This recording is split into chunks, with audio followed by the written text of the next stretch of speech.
Hello and welcome to the channel. As always, like the video, and if you enjoyed the story, leave a comment on if you would want more.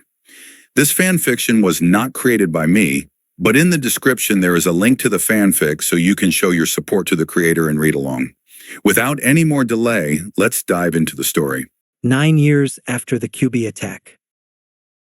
Fortunately for Konoha and its inhabitants, the damage caused by the Uchiha coup d'etat wasn't as severe as the one caused by the Kyubi, both in terms of human deaths and property destruction. In a few weeks, Konoha was functioning like normal, even if its forces were considerably weaker. Still, Jiraiya made an effort to make the village look strong and did not stop or even slow down the flow of missions. One of Konoha's institutions that was also back to normal was the academy. It was the beginning or a new school year, and Jiraiya's educational reforms were starting to take effect. Namely, the fact that quite a few students, especially those born from civilian families, found the new academy way too hard and moved to civilian schools. Still, there were at least 3 new faces to replace some of the dropouts. Welcome back once again to the academy, kids. At least those who passed last year's exam. Before we begin, we have 3 new students that moved recently to Konoha. Why don't you introduce yourselves? The first one to take a step forward was a girl with shoulder-length red hair, red eyes, and glasses. Hello. My name is Karen Uzumaki. I haven't been much time in Konoha, but I like this place so far and wish to be a ninja, Karen said. Hey, I'm an Uzumaki too, Naruto exclaimed, waving his hand at her. Where have you been all this time? Naruto, please don't interrupt, Arias sternly chided. You can talk with Karen later if you wish. Now, who wants to go next? This time, a girl with long, brown hair took a step forward. Hi everybody, my name is Tamaki. I used to live with my grandma on an abandoned city, but she thought it would be good for me to move here. I obviously want to be a ninja and, well, I love cats. Tamaki heard a dismissive snort in response. She didn't know where it came from, but many people realized it was Kiba, who looked at the girl with contempt. Without waiting for Irika to tell him anything, the last newcomer introduced himself. Hello, my name is Hakuyuki. I come from the land of water. People like me aren't well liked there, so I'm staying in Konoha until things get better. Yugao and Hayate had told him not to mention his relationship with Zabuza to people who didn't know about it already, at least for the time being.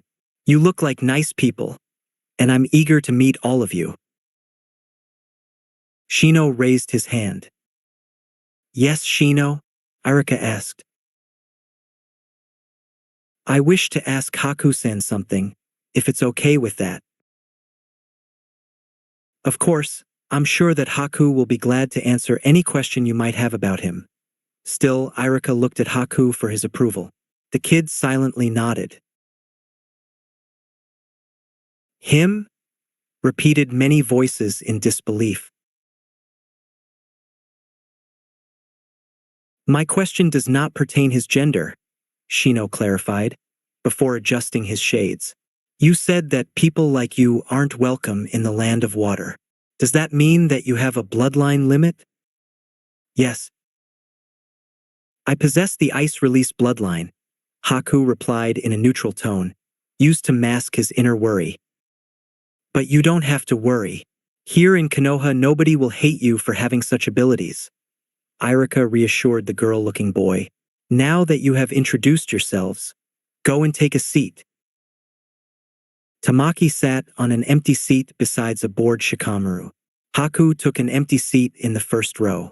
Karen was about to sit besides Naruto and Hinata, but something else caught her attention. Namely, Sasuke Uchiha's good looks. And fortunately for her, there was an empty spot besides him. Naruto's face dropped when Karen chose to sit with his rival instead of him, her family. Sasuke acknowledged Karen with a sigh. The redhead then noticed that another girl sat at Sasuke's other side. One with long pink hair was glaring daggers at her. Maybe you should try sitting somewhere else, Karen?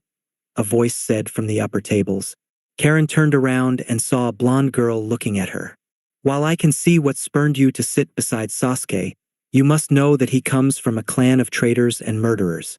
Can't be safe being near him. I'm sure you'll be better with Naruto. He's your family after all. Sasuke didn't seem to react to the blonde's hurtful words, but the pinkette besides him surely did. Can it, Ino? Sasuke had nothing to do with the coup d'etat and you know it. Stop being such an idiot to him already. You weren't the only one who lost somebody that day. And you should stop defending him, Sakura. Oh yeah, Sasuke lost his clan, boo-hoo-hoo. Maybe they should have thought that before trying to take over Konoha.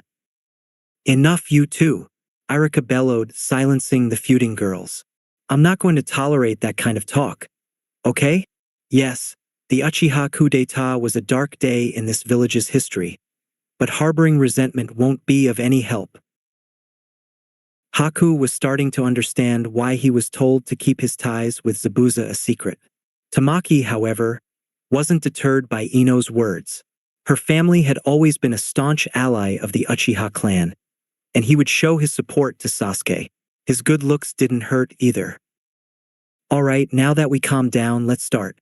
Open your tools of the ninja books on page 3. Jiraiya was working tirelessly in his office as usual. Even with the aid of a couple shadow clones, it seemed that the paperwork would never end. He really missed the amount of free time he used to have back then, which he spent either training Naruto, Hagane, and Kaida, or spending quality time with his wife. Now those moments were far scarcer. Letting out a frustrated sigh, he decided that a break was in order, though the clones continued working. He opened a drawer and pulled out the as-of-yet unfinished draft of his next Ika volume. Progress had been slow, so he better hurry up and finish this one. He'd hate to make his loyal fans restless. However, there was something in the drawer that caught the Hokage's attention. His very first novel. He grabbed it and remembered he had with his godson some months ago. Flashback. Somebody knocked the door of Jiraiya's office. Komein! Jiraiya shouted. He was relieved to have a little break from the endless mountain of paperwork. Much to his surprise, his godson entered the office. Jiraiya's smile grew even wider. Naruto, great to see you here. Did you come to see your old man at his new job? Naruto smiled back. More or less. Well, that I have a few questions that I think only you can answer. Jiraiya leaned back on his chair and crossed his fingers above his lap. Well, that's what I'm here for. What kind of trouble do you have? Is something wrong with the academy? With your mother? It is a girl you like? Of course it's a girl. It's none of that. Naruto cut him off before he could come up with more ridiculous scenarios. He fished something from one of his pockets and handed it to Jiraiya. The surprised Sannin saw that it wasn't just his very first book, but the one he gave Minato as a gift. Jiraiya's expression darkened. Naruto, where did you find this? In the underground shelter inside a box, Naruto replied. That book was so good, so much better than the stuff you write nowadays. Why didn't you tell me about it before? And why don't you write more books like this one? I see. To answer your questions. You could say that I forgot about it. Jiraiya sighed heavily. First, there's the fact that the book hardly sold. You and your father were the only people who gave me any kind of positive feedback. People who disliked your books were morons, Naruto bluntly stated. And second, this book reminded me of your father too much and the life he will never have, thanks to the Kyubi and that masked bastard that nearly killed Tsunadeheim. I thought that I was over it, but after all these years, the pain still persists. I see. Sorry for bringing up then, Naruto said, averting his gaze. Jiraiya forced himself to smile. Hey, it's okay. It's not that you knew about it. I would have done the same in your situation. By the way, what else did you saw in that box? Nothing too interesting, except a bunch of old pictures, Naruto answered. But now I'm too afraid to ask. Don't be. Jiraiya assured. What kind of pictures? Well, the ones in which you and Mom were younger, and a couple of my birth parents. But then there was this one with you and 3 kids that I didn't recognize. Who were they? 3 kids? A ginger, a redhead, and a brunette? Jiraiya asked. Naruto nodded.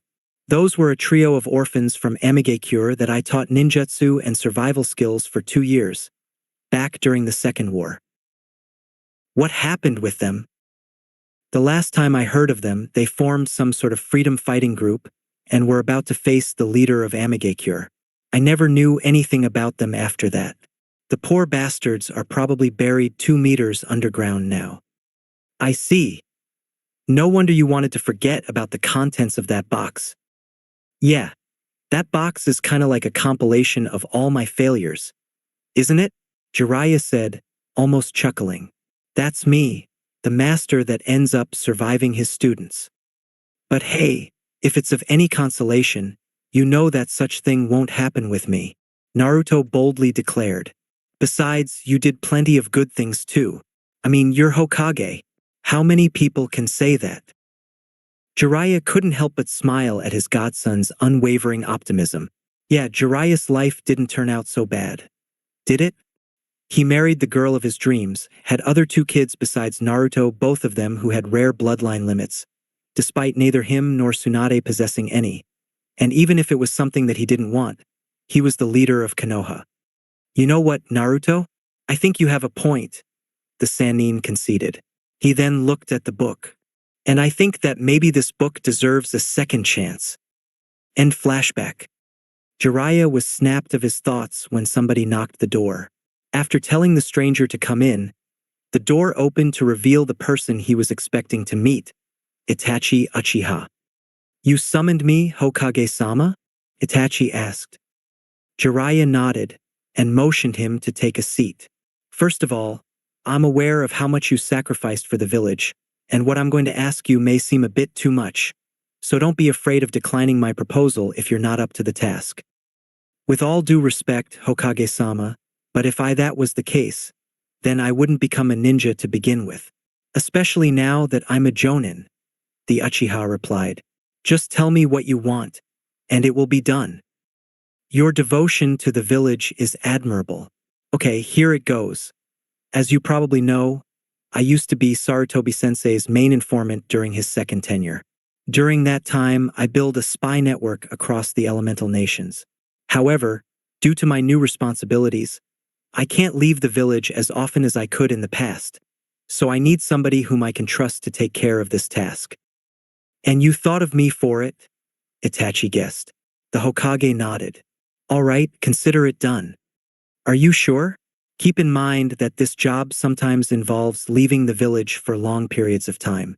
You won't be able to spend as much time with your little brother as in the past.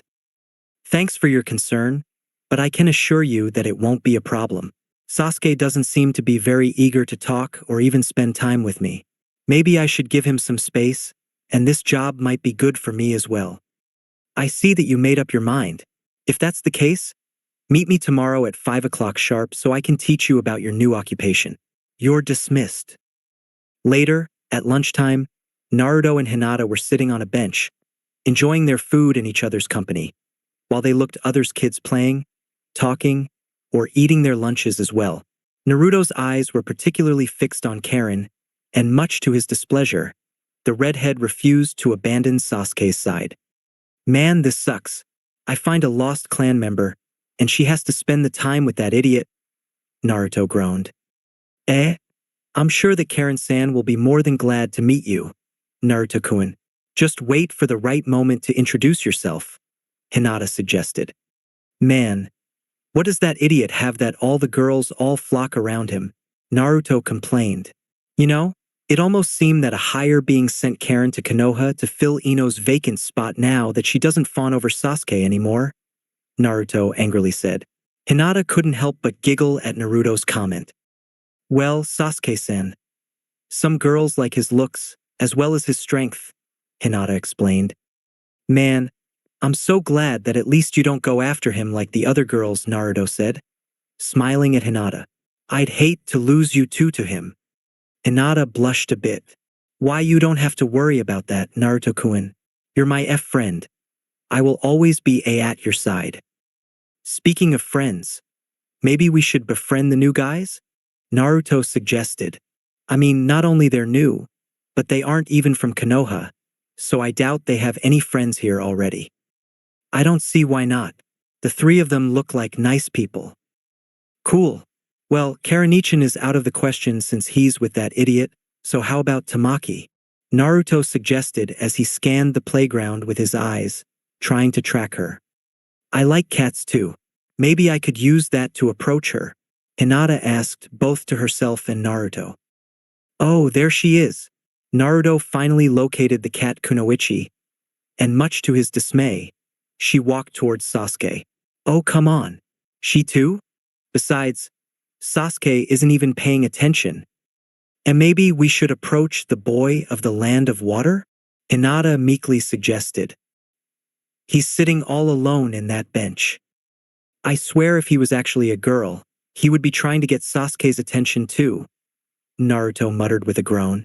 Oh, I think you don't know this, but Haku's adoptive dad helped the Uchiha in the coup d'etat. Hinata was taken aback. He did. Yeah, and he's in prison now. Dad was planning to have him executed, but changed it to jail time with the condition of Haku becoming a Konoha ninja. I see, Hinata said. For obvious reasons, the mere mention of the coup d'etat caused her great sorrow. On second thought, maybe we shouldn't talk to him. And no, Hinata quickly said. We shouldn't judge others based on actions they were not responsible of. Thanks to the caged bird seal the branch house Hyugas were forced to carry, Hinata knew very well what it feels to be personally accused of something people close to you did. She remembered the time when branch house members used to look at her with pure scorn, as well as muttering under their breath things Hinata couldn't hear, but could imagine. Fortunately, things got better over time as the branch house Hyugas got to know Hinata better. Once they finished their lunch, they approached Haku, who had just finishing eating as well, and was putting the remains of his bento inside his backpack. Hi, Haku. Naruto enthusiastically greeted. I'm Naruto Uzumaki, and this is my friend Hinata Hyuga. We'd like to know you better, if it's okay with you. Can we sit with you? The Hyuga asked. Haku smiled at the duo. Sure, I can use some company. The ice ninja moved aside so Naruto and Hinata could sit, and I think it will be good if I get to know some people here already. Great. Naruto sat down. Hinata did likewise. You said you have a bloodline limit, right? I also have a bloodline limit too, but it's different from yours, Hinata mentioned. Really? Interesting. Do you mind telling me more? My bloodline limit is called Byakugan. It allows me to see through solid objects, gives me 360 degrees vision, and I can see people's chakra pathway system. It sounds mostly interesting, Haku said, still smiling. Like I said before, my bloodline limit is ice release. I can combine wind chakra with water chakra to create ice. Look. Haku placed his hands as if he was grabbing an invisible ball. Focusing his chakra, he created a small snowball that floated in mid-air. Naruto and Hinata watched the display, eyes widen in fascination. Whoa, that was so cool, Naruto praised. You think so? Of course. Why would we lie? Hinata asked. Well, it's that. If I did this in my country, some people would want to kill me. Is that how you lost your parents? Hinata asked. Then she mentally chided herself for not realizing that she was dealing with a sensitive topic. Fortunately for her, Haku didn't seem to mind. Yes, our neighbors assaulted our home shortly after I awoke my powers. Guess that somebody saw me. I lost my entire family that day, Haku explained, omitting the most horrifying details, namely, his father's role. And then you met Zabuza, Naruto stated matter-of-factly. Haku was taken aback by the blonde's statement. His normally relaxed expression tensed. How do you? My dad's the Hokage. There's little going on this village that I'm not aware of, Naruto proudly said. While being the Hokage's son gave him access to quite some privileged information, his statement was an exaggeration.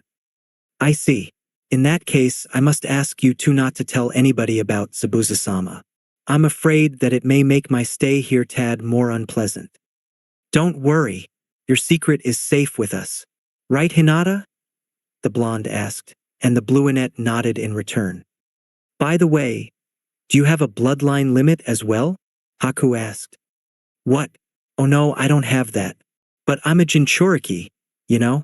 Normally, that wasn't something he would be proud of, but Haku and Hinata talking about their bloodlines made him feel a bit left out, and wanted to show something that made him special, even if it was a curse.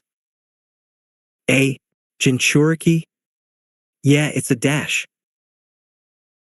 I know what a Jinchuriki is. Haku cut him before he could explain his condition. You do. Yes, the current Mizukage is one. Naruto was starry-eyed. Really? That's so cool. If he can be a Kage, then dash. It's not cool. Haku sudenlu yelled. Naruto was taken aback. Hinata flinched. Why is not Hakukuin? The Hyuga fearfully asked. He's the reason people like me are hated. He's ruining Kirigakure and the whole country. That's why Zabuza-sama wanted to depose him. Haku angrily shouted. Then again, Haku wasn't aware or was deliberately ignoring Zabuza's own ambition of becoming Mizukage. Upon seeing Naruto and Hinata's faces, Haku quickly regained his composure. I'm sorry for that outburst. You have nothing to do with my plight. Don't think that I hate all Jinchuriki because one ruined my life, Naruto-kun. It's okay, Naruto said with one of trademark grins. Hey, guess what? When I become Hokage, I'll talk some sense into that Mizukage, so it's safe for you to go back to your home. Thank you, Naruto-kun. I appreciate the gesture, Haku sighed. If it was only that easy. By the way, I'd like to know how strong you are. Want to spar against us? Naruto asked. That sounds nice, Naruto-kun. That way I can also measure how strong you two are. Later that day, once the academy was over, Naruto bid Hinata and Haku goodbye and headed home. While he usually was eager to return home and train with one of his parents, or Shizune, in case both of them were particularly busy, it wasn't the case anymore. Jiraiya had started to instruct him in Fuinjutsu, something Naruto found horribly tedious. Still, the Toad Sannin insisted, claiming that it was Naruto's cultural inheritance, whatever that meant, and the fact that it was an incredibly useful art that not many people bothered to master. Naruto could clearly see exactly why. While Naruto enjoyed the idea of being able to make his own explosive tags, among other things, Fuinjutsu training overall wasn't very stimulating. Hey, Naruto! A female voice snapped the Jinchuriki from his thoughts. Turning around, he smiled to see it was Karen, who was running towards him. The blonde smiled. Hey, Karen-nichan. Karen stopped when she close to Naruto and gasped for air. Hey, I just wanted to say that I'm sorry for ignoring you earlier. I got distracted. Yeah, it's quite common with Sasuke, Naruto said, grinning. So, you're an Uzumaki? Yup, on my mother's side. I see. My mother and I thought that we were the only Uzumakis left. We traveled a lot and never stayed on the same place for more than a month as long as I remember, and never once run into another Uzumaki. Funny thing, I also thought I was the only Uzumaki left. It's so great that we were both wrong. Indeed. The reason we came here was because of Tsunade, who my mother says has Uzumaki blood and would protect us. She is my adoptive mother, you know. She took care of me alongside Dad, who is the current Hokage, when my birth parents died. I believe she did it because she was related to my birth mom in some way. It's a good thing then, Karen said, adjusting her glasses. Would you like to come to my house later today? I'm sure my mom would love to meet another family member. Yeah, And maybe another day you can come to my house and meet my family. They aren't Uzumakis except Mom, but I'm sure you'll like them. That sounds like fun. A few months later. Naruto's entire class wasn't at the academy, but on Training Ground 17, which had quite a lot of trees, and thus it was popular for drill skirmishes in the Land of Fire. Their newest sensei, a tall man clad in blue, whose eyes were covered by sunglasses, similar to Shino, who wore a bandana-style headband, had brought them there for an exercise. Hello, children. My name is Ebisu, and during the following weeks I'll teach you some exercises that will refine your chakra control, the blue-clad man announced. Chakra control is something important for young, developing ninjas such as yourselves. If you lack control, you won't be able to perform ninjutsu. But enough talking, let's go with the exercise, Ebisu said, noting that most of the kids paid him now more attention. How many of you would be able to climb this tree? Ebisu asked, while motioning to a large tree behind him. Everybody raised their hands, just as expected. Time to drop the bomb. And how many of you would be able to climb it without using your arms? All who had their hands raised lowered them and started to mutter among themselves in confusion. That's impossible, somebody said. Oh, it's very possible. Just look at me, Ebisu said, as he started to walk on the tree as if gravity had no effect on him. The kids looked at him in awe, much to the special Jonin's delight. In order to do this, you must gather chakra at the bottom of your feet. But be careful. Too much chakra and you will be pushed away from the tree.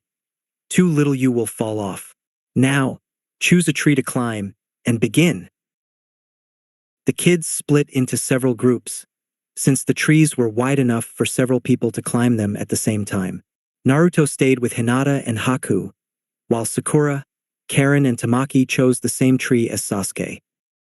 All right, this is going to be piece of cake, Naruto exclaimed as he started to climb the tree without much difficulty. This naturally drew some attention. Hey, how did you do it at your first try? An annoyed Kiba asked. Easy, I already did this exercise with Mom, and her methods were way more extreme. Flashback. After many attempts, Naruto managed to nail down the climbing exercise, not without effort. Look, Mom, I did it, Naruto proudly said. Huh. Much to the Jinchuriki's confusion, Tsunade was emptying a bottle on the base of tree, and then the slug Sannin tossed a lit match, setting the base of the tree ablaze. What the hell? A very freaked out Naruto yelled. Climbing is easy enough with practice. Staying in the same place for a prolonged time, not so much, Tsunade calmly explained, ignoring the protests of his adoptive son. I want you to stay like that for 5 minutes. The fire is to make sure you're motivated enough not to fall. End flashback. In the end, she had to buy me a new pair of pants, Naruto recalled, rubbing his butt, still feeling some phantom pain. But on the bright side, my chakra control improved a lot. Even if his training with Zabuza was brief, it helped Haku to complete the exercise in no time. Hinata was the last one of their little group who managed to reach the top of the tree, after almost an hour of trying. Other people who managed to complete the exercise in record time were Shino, Sakura, and Ino. Much to Naruto's amusement, Sasuke was having a lot of trouble with the exercise. He managed to climb very far on his first try, but he progressed at a rather slow pace. It was a delicious irony seeing the prodigy being outlasted by one of his fangirls. Kiba, Shikamaru, Karen, Choji, and Tamaki weren't having an easy time either. After an hour and a half, Ebisu dismissed the class, congratulated those who completed the exercise, and gave some pointers and encouragement to those who didn't. Still, after a week, the whole class was able to master the tree climbing exercise. Hokage's office. Shortly after his educational reform, many people met Jiraiya to protest over how much he had raised the standards at the academy, increasing the number of students who failed to pass from one course to the next, and most times they were forced to drop out. Most of the time, it was furious parents, most of them civilians, who demanded him to return the academy to the way it was. Less frequently, it was an academy teacher who complained about either being overworked of the children failing to grasp their lessons. However, this was the first time a ninja, a jonin no less, requested an audience with the Hokage to discuss such topic. The man in question was tall and well-built, with extremely thick eyebrows and a ridiculous bowl haircut. He was wearing a green jumpsuit under a Chunin flak jacket and orange leg warmers.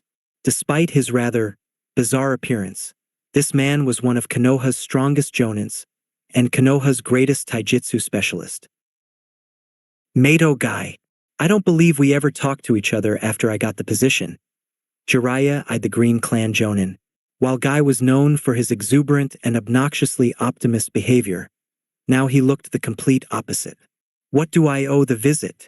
I believe you have a problem with my educational reform, though I fail to see why. You see, I met one of the academy students not long ago, Guy began. He was crying his eyes out, since his dream was to become a ninja, but now he sees that dream crumbling into dust. You see, for some reason, the kid is unable to do ninjutsu nor genjutsu. I believe you see where the problem lies. Jiraiya clasped his fingers. I believe I do.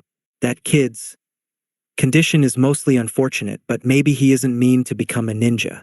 There are plenty of ninjas who are forced to retire after suffering certain injuries. This case isn't that different. Listen, Hokage-sama, give that kid a chance. While my case wasn't the same, I also sucked at ninjutsu and genjutsu for a long time. That's why I focused on taijutsu. I believe that kid can follow my footsteps and become a ninja with only taijutsu. That kid has a lot of potential. His flames of youth can burn brighter than mine. Jiraiya sighed. I understand your plight, Guy, I really do. But my stance on the academy is non-negotiable. I believe that ninjutsu is an important part of being a ninja. So unless that kid can develop a level of taijutsu impressive enough in order to dash. Consider it done, Guy suddenly said. Jiraiya was left stunned for a few seconds. He blinked a couple times before he could reply. What? He lamely replied. You were going to say that that kid needs a level of taijutsu impressive enough to make up for his deficiencies, right? Guy asked. Jiraiya just nodded. Then leave him to me. I will train him personally so his taijutsu reaches a level unheard on an academy student. Okay, you can take that kid under your wing, but please don't neglect your duties as a jonin when training that brat. Never. That would be mostly unyouthful. Thanks for being so understanding, Hokage-sama. I promise that you will not regret this decision, Guy loudly declared before he left. A few weeks later. Once again, Ebisu took Naruto's class out of the academy, this time to Training Ground 19, which had a rather large lake. He also told them to bring swimsuits, since they would need it for the next part of the exercise.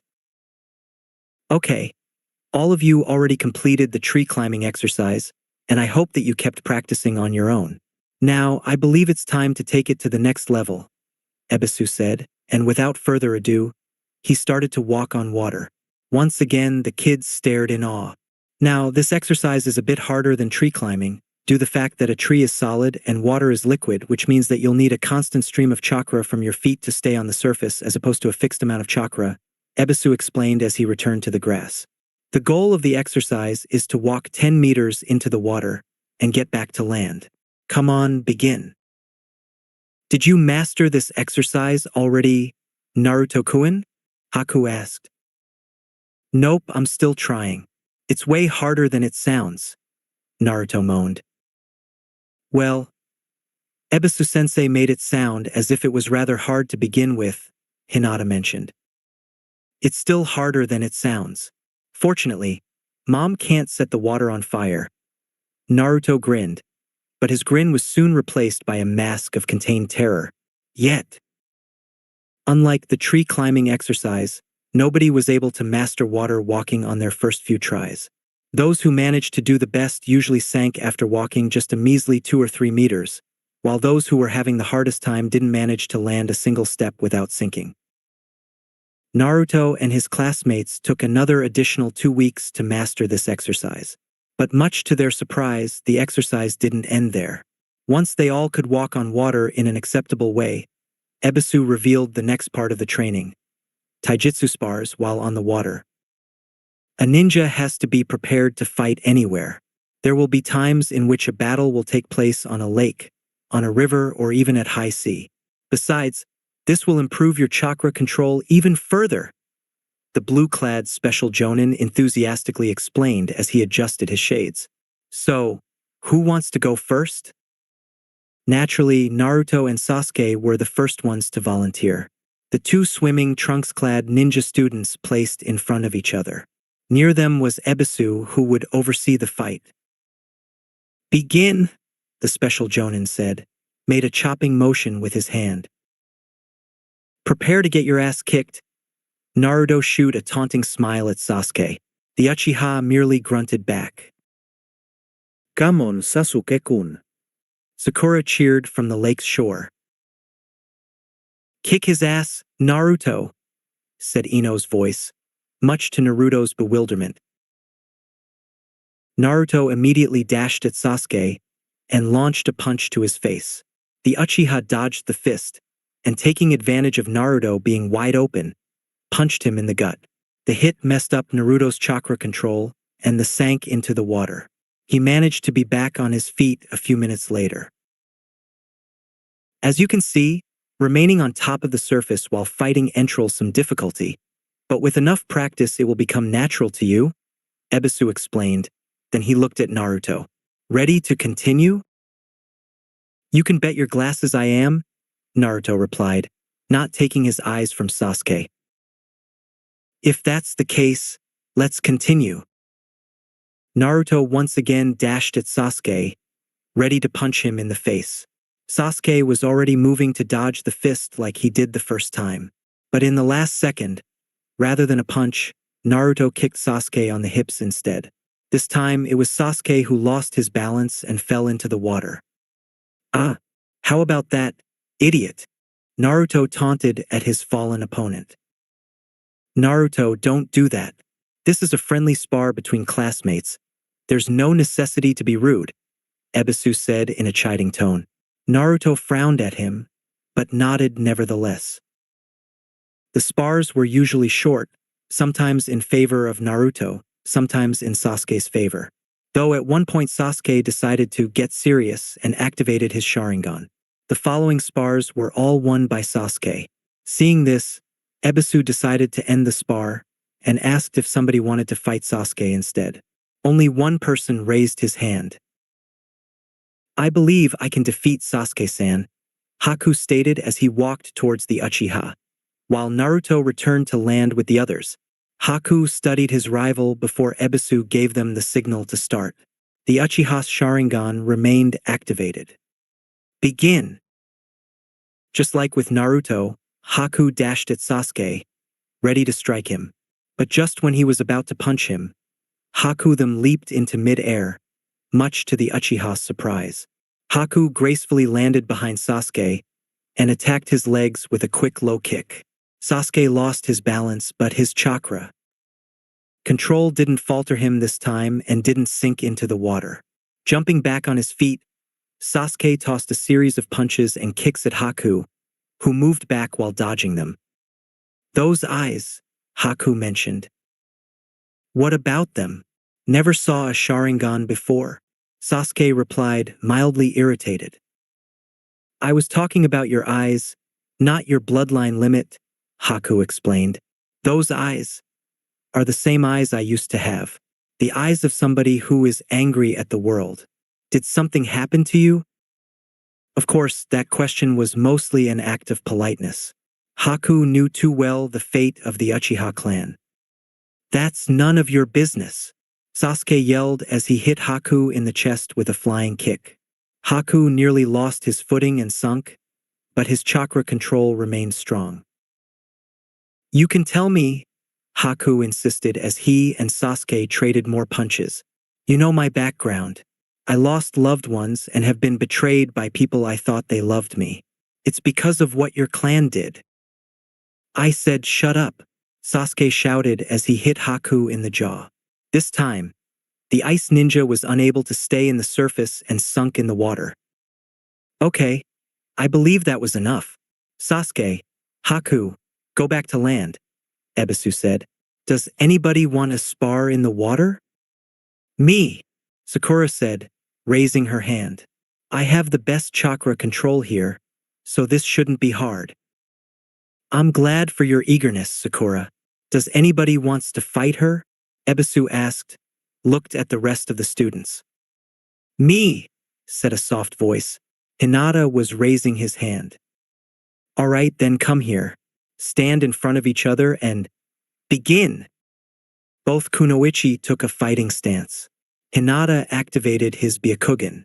Sakura was the first one to attack. Just like Naruto with Sasuke, she tried to punch Hinata in the face, but the Hyuga bent backwards, avoiding the fist. Hinata then delivered a palm strike at Sakura's belly.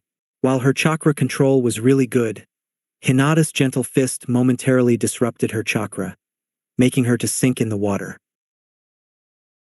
Boy, that hurt, Sakura moaned, rubbing her belly. Sorry, Sakura-san. No, it's okay. I would be stupid to be mad at you for hitting me during a spar. And how did you bend you back like that? It's like you're made of rubber.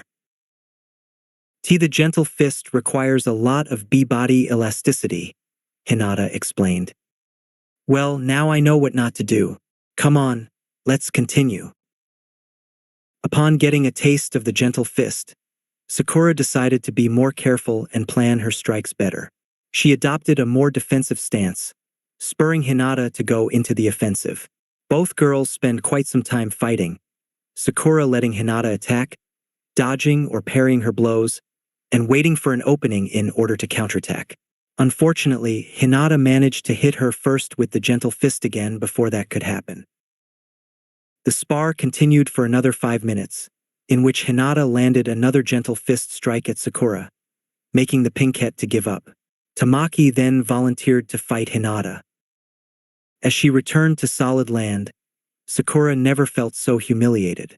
She was hoping to impress the class with her skills, and more specifically, Sasuke. Yet all she did was making a fool of herself. It was shocking how such a sweet, shy and gentle girl like Hinata could pack such a mean punch. Anyway, that was just a minor setback. She was still the best kunoichi of her class, and nothing was going to change that. Or that's what she thought. Meanwhile, the rest of the class watched the two girls spar. At that moment, Naruto was approached by Shikamaru. Man, I can't understand how are you so eager to fight the Uchiha. He always end up beating you, Shikamaru mentioned. He didn't beat me that bad. At least until he activated his Sharingan. But without it, we're pretty much equal. Naruto protested, as if trying to prove something. I know, but I doubt he won't want to use that troublesome Sharingan again if he sees he's losing. And truth be told, I don't see you doing anything about it. Naruto looked at Shikamaru puzzled. He didn't understand what he mean by that. I don't think I'm following you. Sasuke defeated you because, after activating his Sharingan, you keep fighting him the same way as before. If you see something doesn't work, try something different instead. It's basic strategy, the lazy Nara explained. Naruto seemed to understand it now. Thanks for the advice. So you think you should be able to beat Sasuke then? Hell no. Even if I came up with a strategy to circumvent the Sharingan, I don't have the strength nor the skill to match him in pure taijutsu. Of course, there was the fact that Shikamaru's father killed Sasuke's mother, and Sasuke might feel like wanting revenge by proxy, but that was something Shikamaru preferred not to bring up. Don't listen to him, Naruto, Kiba said, walking towards them. He thinks strategy is the key to everything, but a big brain won't protect you from a fist to the face. Being strong and fast will.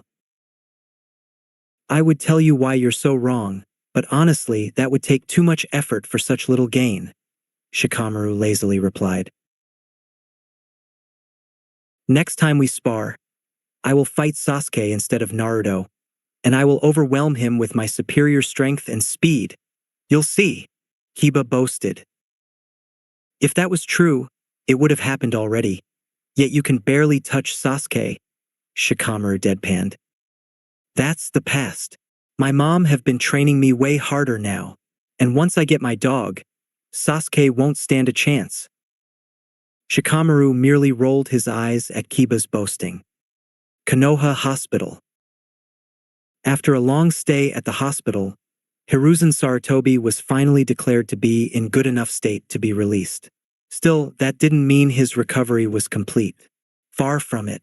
In fact, the doctors pretty much forced him to use a wheelchair for some time, since they told him his body was in a frail state and couldn't afford to make any unnecessary efforts in order to speed his recovery. It's a good thing to finally get out of that hellish place, Hiruzen said to his present companion. If I knew hospital food was so bad, I had done something about it long time ago. I need to talk with Jiraiya about it. His companion chuckled. Unfortunately, I believe my husband has more pressing matters to attend right now. Not that I don't agree, the weeks I've spent there weren't pleasant to me either.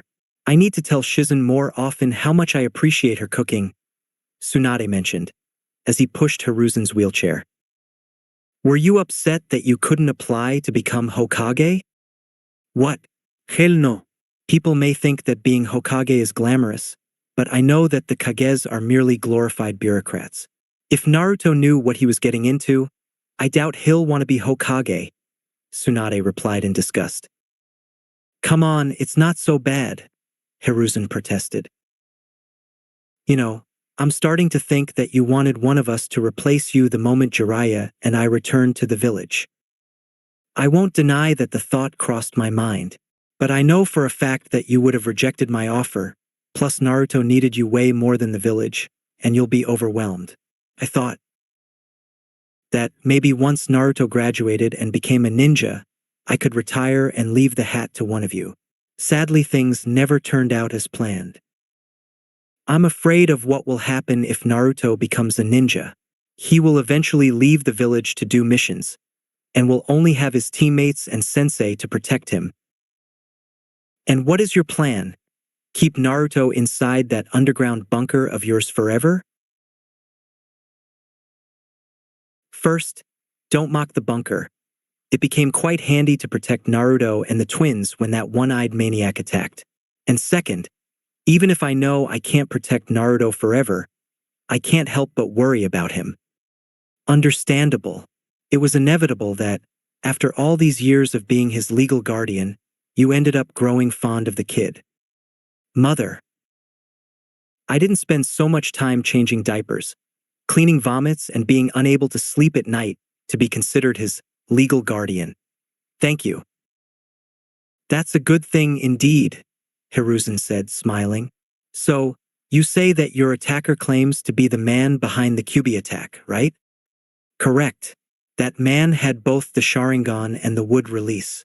Plus, his teleporting ability would explain how he managed to avoid all the security measures and barriers you set while Kushina gave birth.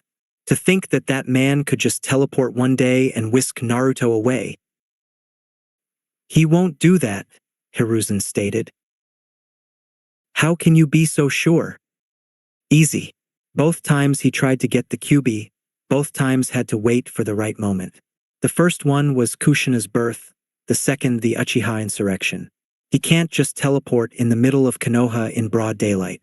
Besides, he should know where Naruto should be first, and I'm sure that his spies, should he have some, don't reach that far. Let's hope you're right. Still, I'm not letting my guard down. I never said you should. While they walked, or better said, Tsunade walked while she pushed Sarutobi's wheelchair. Many townspeople and ninjas stopped to congratulate Sarutobi on his recovery, as well as wishing him a good time now that he was retired. This made the ex-Hokage realize that, with all the time he spent locked up in that office, He hardly had any time to enjoy the village he protected. Still, he wouldn't stop protecting it nevertheless. By the way, what are you going to do now that you're retired, Sensei? Tsunade asked. I don't know, honestly, though I thought that maybe I could help Jiraiya a bit and become his advisor. I'm sure he can use your wisdom, and with you helping him, his workload will be Tsunade interrupted herself when she realized something, and frowned. You're going to help him, so he can have more time to write those perverted books, right? Hiruzen smiled at her innocently. Tsunade, do you have any idea how long I have been a widower? As long as Naruto is alive. I may be old, but even men my age have certain needs. Tsunade grimaced in disgust. Thanks for the mental image, Sensei. Sarutobi merely chuckled in return. 11 years after the Kyubi attack. 2 years had passed since Jiraiya had implemented his educative reform in the Ninja Academy, rising the standards significantly.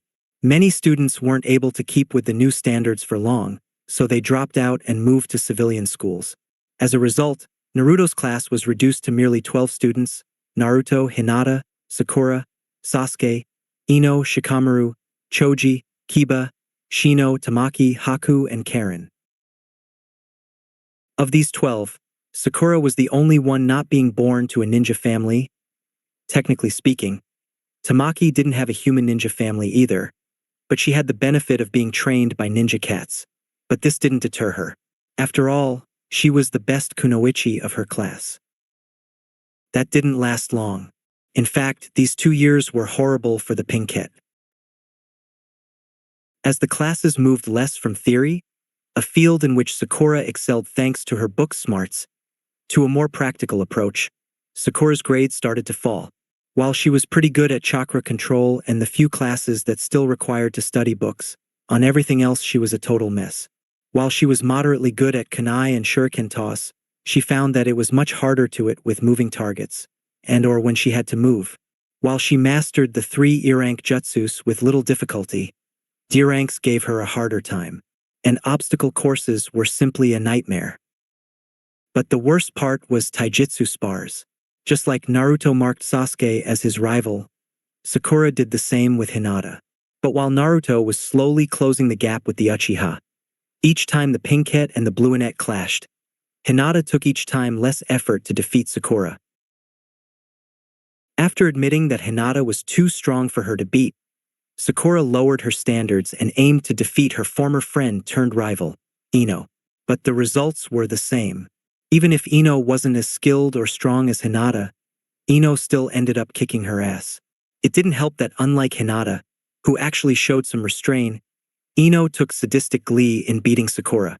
Given that Tamaki was aiming to become a close-quarters fighter, she didn't even attempt to fight her either. So far, the only other kunoichi that she managed to beat from time to time was Karen. And even then, her victories were short-lived, as Karen also managed to surpass her over time. Ino even replaced her usual forehead girl nickname for the pink punching bag, and her parents suggested her that maybe she wasn't cut to become a kunoichi and think in other possible career paths. But she could ignore Ino's taunts and her parents' discouragement. What she couldn't ignore, however, was the way Sasuke looked at her whenever she lost. That look full of disdain, barely acknowledging her. She couldn't stand that.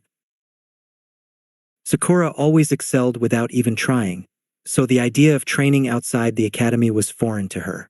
Still, she decided that if she wanted to catch up with her classmates, she needed to improve, and fast. Unfortunately, her additional training and study hours were very little help. And one day, after another painful and humiliating taijutsu spar, Sakura couldn't take it anymore.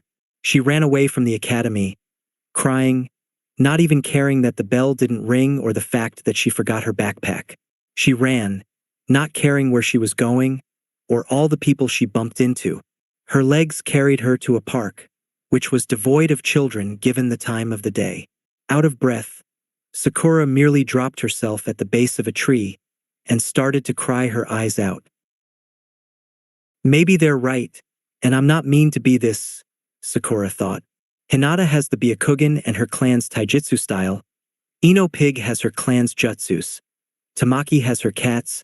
And Karen is a censor and can heal people. What do I have that makes me stand out? Or even makes me useful?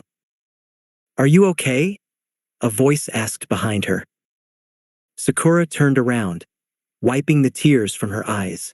In front of her was Naruto, flanked by Karen and Hinata. She instantly noticed that Hinata was holding her backpack. How did you find me? The pinkhead asked. Karen raised her hand. Censor. Sakura, you ran away before the classes ended. What happened? Naruto asked as he crouched beside her. Why do you care? Sakura spat at him, making Naruto flinch. Hey, that's not a way to talk to somebody who asks if you're okay. You know? Karen shot back. You look pretty upset. It's because taijutsu spars are hard to you, Naruto asked. No. Yes. I mean, it's not just that, Sakura said between sobs. I used to be the best girl of the class without even trying. But then your stupid dad had to change everything, and now I'm at the bottom. Naruto's soft face turned into an angry frown. Hey, don't blame my dad for wanting to make us stronger. Yeah, it's easy for you to say that, having not one but two legendary ninjas training you. Everybody has somebody who can train them, but not me. Hey, my mom knows some medical ninjutsu and a couple clan jutsus, but she sucks at everything else, Karen said in disagreement. Then how did you got so much better than me at taijutsu? Naruto offered me to train alongside him, being from the same clan and all that, she explained. But Naruto is like your cousin or something, right? Then my point still stands. Well, you could train with us if you wanted, Naruto offered. Sakura opened her eyes wide in shock. Really? But I'm not part of your family. So, Naruto failed to see the problem. Neither is Hinata, and we trained together many times. Well, don't clans only train their own members? Sakura asked. Yeah, most of the time, but that doesn't mean we couldn't help other people too. Besides, it's not that we will reveal you clan secrets or anything. Sakura stared at Naruto in disbelief. Why are you helping me? I mean, it's not that we are friends or anything. We hardly speak to each other. Because I'm going to be Hokage, and a Hokage has to care about all the people of Konoha, not just your friends and family. And I can't stand see a smart girl like you like this. Besides, it's obvious that you need some help, Karen added, adjusting her glasses. And Naruto-kun was going to teach us something that he said it was good for people with good chakra control. Maybe could you join us and learn it? Hinata asked. Sakura smiled as she stood up. Really? That would be great. In that case, go to Training Ground 3 tomorrow after class. Don't be late, Naruto said as he turned back and left. Karen left as well. Hinata, on the other hand, approached Sakura and handed her backpack. You forgot this. Oh, thank you. Sakura wiped her tears and accepted her returning backpack. Sakura-san, may I ask you something? Hinata asked. Yeah, sure, go ahead. I mean, maybe it's not my place to ask, but what did make you want to become a ninja? Sakura was taken aback by Hinata's question. Looking back, she couldn't remember the reason for her to join. That wasn't good. She thought that maybe it was to impress Sasuke, but that couldn't be it since she didn't met Sasuke until later. But the reason... Yes, she remembers she wanted to become a ninja when she was little, but that was just a stupid, childish dream she had casted aside. I don't remember, Sakura sheepishly said. Hinata looked thoughtful. And do you still want to be a ninja? Why, yes, I do. Why? What do you want to accomplish? Being a ninja isn't an end, but a means to an end. I want to become a ninja so I can be the leader of my clan someday. Naruto-kun wants to become a ninja to become Hokage. Why do you want to become a ninja? Sakura once again looked inside her mind for an answer but found nothing.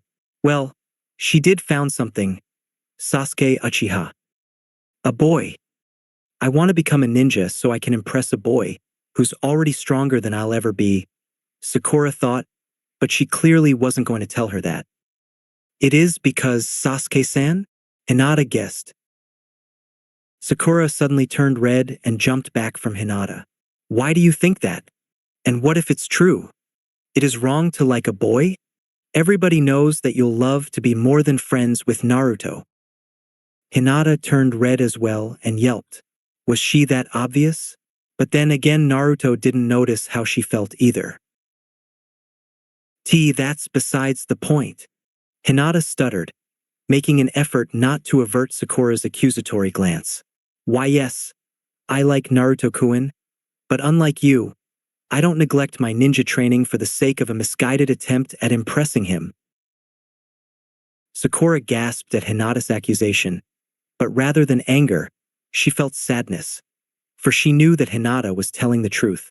How much time did she spend trying clothes and new hairstyles in order to draw her attention that could have been invested in training?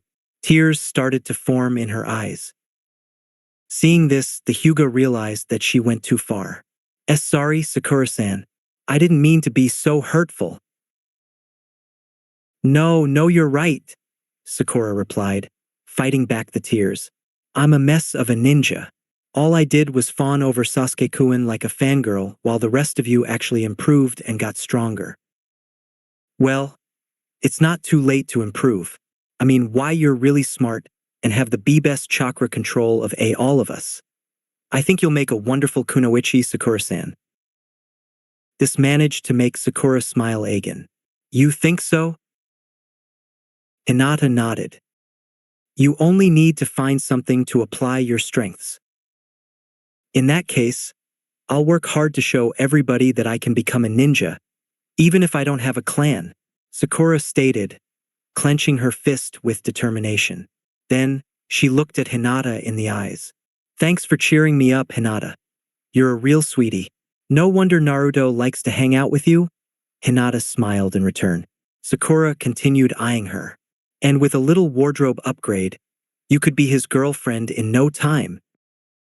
Hinata's face pretty much invented a new shade of red. Wufhat.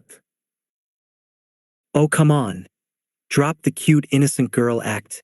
Hinata, you're not fooling anyone. Well, except Naruto, Sakura teased. What's wrong with my clothes? Hinata asked as she looked at herself. For starters, why do you hide yourself behind this coat? It's not even cold. Well. Flashback. In the Hyuga compound dojo, Hinata was sparring against her mother, just like she did every day for her gentle fist practice. Suddenly, her mother stopping attacking and stared at her in silence. Hinata grew nervous. Mother? Is there something wrong? Hikari smiled. Oh, nothing, honey. It's just that I think I should buy you a bra. Didn't expect you to develop so soon. Hinata turned bright red and instinctively covered her chest with her arms. And flashback. I like this coat. Oh well, whatever. Anyway, thanks for the talk again, and for bringing me my backpack. See you tomorrow, Sakura cheerfully said as she walked away. Meanwhile, at downtown Konoha. You have no right to do this, Sasuke angrily protested. Shut up. Just get out of here before I call the ANBU, a shopkeeper replied, just as heatedly, if not more. After the day of the failed Uchiha insurrection, the three remained Uchihas had become pariahs in Konoha. People would glare at them, murmur between themselves whenever an Uchiha was present, though they sometimes were loud enough for their insults to be heard, and treat them with scorn and contempt. Sasuke had learned to ignore all of the above and live with it as he could, but this was the first time they treated him with such an open hostility. Sasuke noticed that he was starting to outgrow most of his clothes, so he decided to buy new ones. However, the moment he tried to enter a store that caught his attention, the storekeeper, a bald man in his 40s with a mustache, wasted no time to kick him out. As the two of them loudly argued, a small crowd built around them, mostly to enjoy the spectacle, but some also joined the argument and threw some insults at Sasuke. Naturally, it didn't take too long before a couple of ANBU arrived to see what was causing the commotion. "What's going on here?" an ANBU with a ferret mask asked as he made his way through the crowd. "Oh, thank Kami you're here. Please take this demon away from my store," the storekeeper demanded the ANBU, while pointing at Sasuke. "You can't do that. This man just kicked me out of his store for no reason," Sasuke protested. "No reason? You're an Uchiha. That's all the reason I need," the storekeeper replied. "I see." The other ANBU, who was wearing a bear mask, calmly placed a hand on Sasuke's shoulder. "Now everybody calm down. We are going to fix this." Everybody was expecting the ANBU to take Sasuke away, but much to everybody's shock, the ferret-masked ANBU slammed the storekeeper against a wall and placed handcuffs on his wrists. "What the hell are you doing?" the storekeeper angrily demanded. "You yourself admitted to refuse service to a ninja of this village based on his clan alone. That's a clear violation of the clan discrimination bill. Hence, you're under arrest," the ANBU calmly explained as he dragged him away. "What? My wife was killed by those red-eyed bastards, and you take their side?" the storekeeper angrily shouted. "You will regret this, both you and the Hokage. You can't expect us to live side by side with those traitors." "Release him, he did nothing wrong," a random villager said. "Yes, take the Uchiha instead. Kill all of them before they betray us again," another village added. "Enough!" the bear-masked ANBU bellowed. "Everybody, scatter or you will be arrested as well." The warning was effective, and people quietly resumed with what they were doing before the incident happened. The bear-masked ANBU was about to ask Sasuke if he was okay, but he noticed that the young Uchiha had already left. The next day after class, Sakura headed towards Training Ground 3, where Naruto, Hinata, and Karen were already waiting for her. They were standing in front of a very large rock. "All right, everybody is here, so we can start now," Naruto enthusiastically announced as he looked at Sakura. Naruto, don't get me wrong. I'm really thankful that you're teaching us this, but I hope you don't expect us, or at least me, to address you as sensei," Sakura stated. "What? Oh no, I'd be a crappy sensei anyway. At least until I get stronger," Naruto replied, rubbing the back of his head. "You see, this is Mom's super strength secret technique. It is very simple. All you have to do is gather chakra on your fist and release it. Like this." Naruto then punched the rock behind him, leaving a small crack. "See? Wow, that's so amazing," Karen gushed. Does it hurt?" Hinata asked. "A little. That's why you also need to keep some chakra in order to shield your hands from the backlash. My chakra control is still far from perfect, but yours is much better. Why don't you give it a try?" Naruto moved aside from the rock in order to leave the girls enough space. The first one to go was Karen. Just as Naruto instructed, she gathered chakra on her fist and punched the rock, leaving a bigger crack than Naruto's. However, she also shook her fist in pain once she was done. "Ah, you said it didn't hurt," Karen protested as she nursed her damaged hand. "I didn't said that. Did you remember to use some chakra to counter the backlash?" Naruto asked. Karen then shook her head. "I thought so." The next one to try was Hinata. However, she looked rather hesitant. Naruto-kun, it is okay for you to teach us this? I mean, you said it is Tsunade-sama's secret technique and—" "Don't worry. Mom told me I can teach it to my friends if I want to, Naruto assured, grinning widely. Then his grin disappeared and added, but please don't teach this to other people without asking me first. Okay? And you can't teach this to Sasuke. I don't want to give him more weapons to use against me. Actually, if Sasuke-kun wanted to learn this all, what he had to do is copy it with the Sharingan, Sakura flatly stated, much to Naruto's horror. Noticing the blonde's distress, the pinkette added, but I don't think he will. Sasuke usually favors ninjutsu and armed combat over bare fists. Well, let's hope that he doesn't think about doing it. Come on, Hinata. Show me what you can do. The Hyuga nodded and walked towards the rock. Clenching her fist, she gathered chakra, remembered Naruto's warning about the backlash, and punched the rock with all her might. She managed to make a crack slightly bigger than Karen's, and unlike the redhead, she managed to avoid hurting her hand. Well done, Hinata. Naruto cheered with a big smile. Thanks. You know, I think I may find a way to combine this W with the gentle fist. Hinata noted, mostly to herself. She was already working to combine elemental ninjutsu to the gentle fist, and if she also managed to combine both, the results could be devastating. My turn, Sakura confidently said as she walked towards the rock. After mentally checking all the steps of the technique, she punched the rock. WHOA, 3 voices said in unison. Sakura managed to make a crack in the rock twice as big as Karen and Hinata's, plus she managed to pretty much sink her whole fist into the rock. Everybody, including Sakura, couldn't believe what just happened.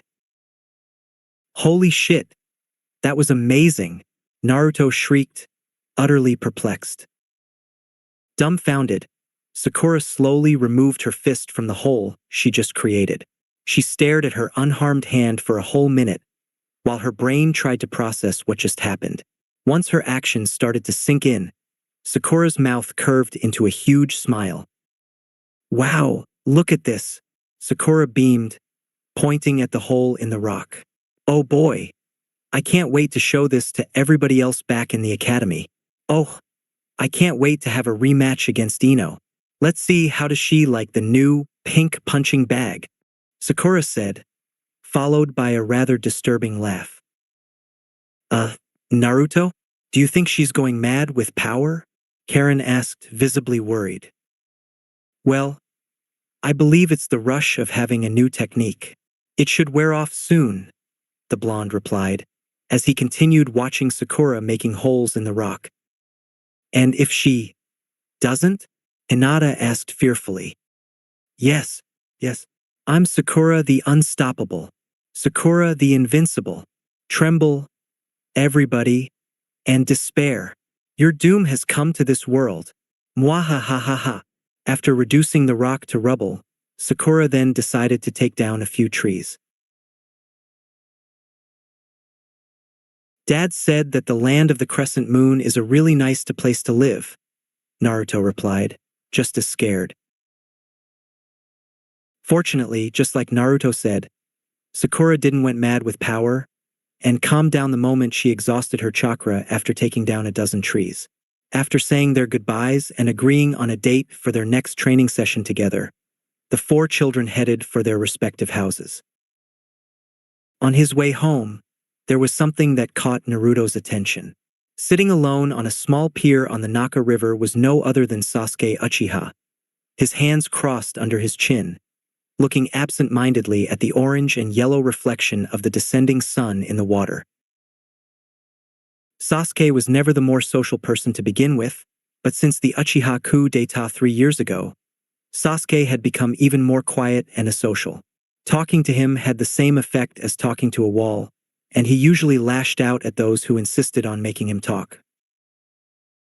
Then again, Naruto could never understand what the boy was going through.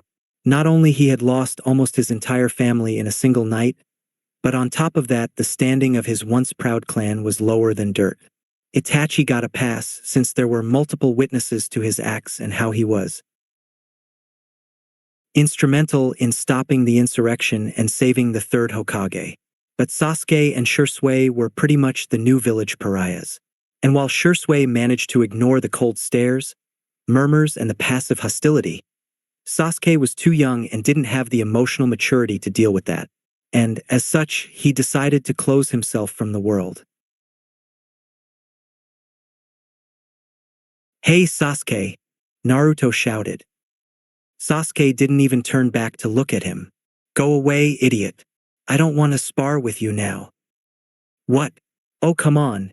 You didn't even let me finish. I don't want to fight you. Just talk." "I don't want to talk either," Sasuke scoffed. You've been pretty cranky since. Well, Naruto rubbed his arm and looked sideways, even if Sasuke wasn't even looking at him. "And you think you can help me?" "Yes, of course I can," Naruto excitedly replied. "All right. Tell me, did you ever lose most of your family in a single night, yet you have absolutely no one to blame for their deaths, and on top of that people want you to pay for their crimes?" No. I'm afraid not."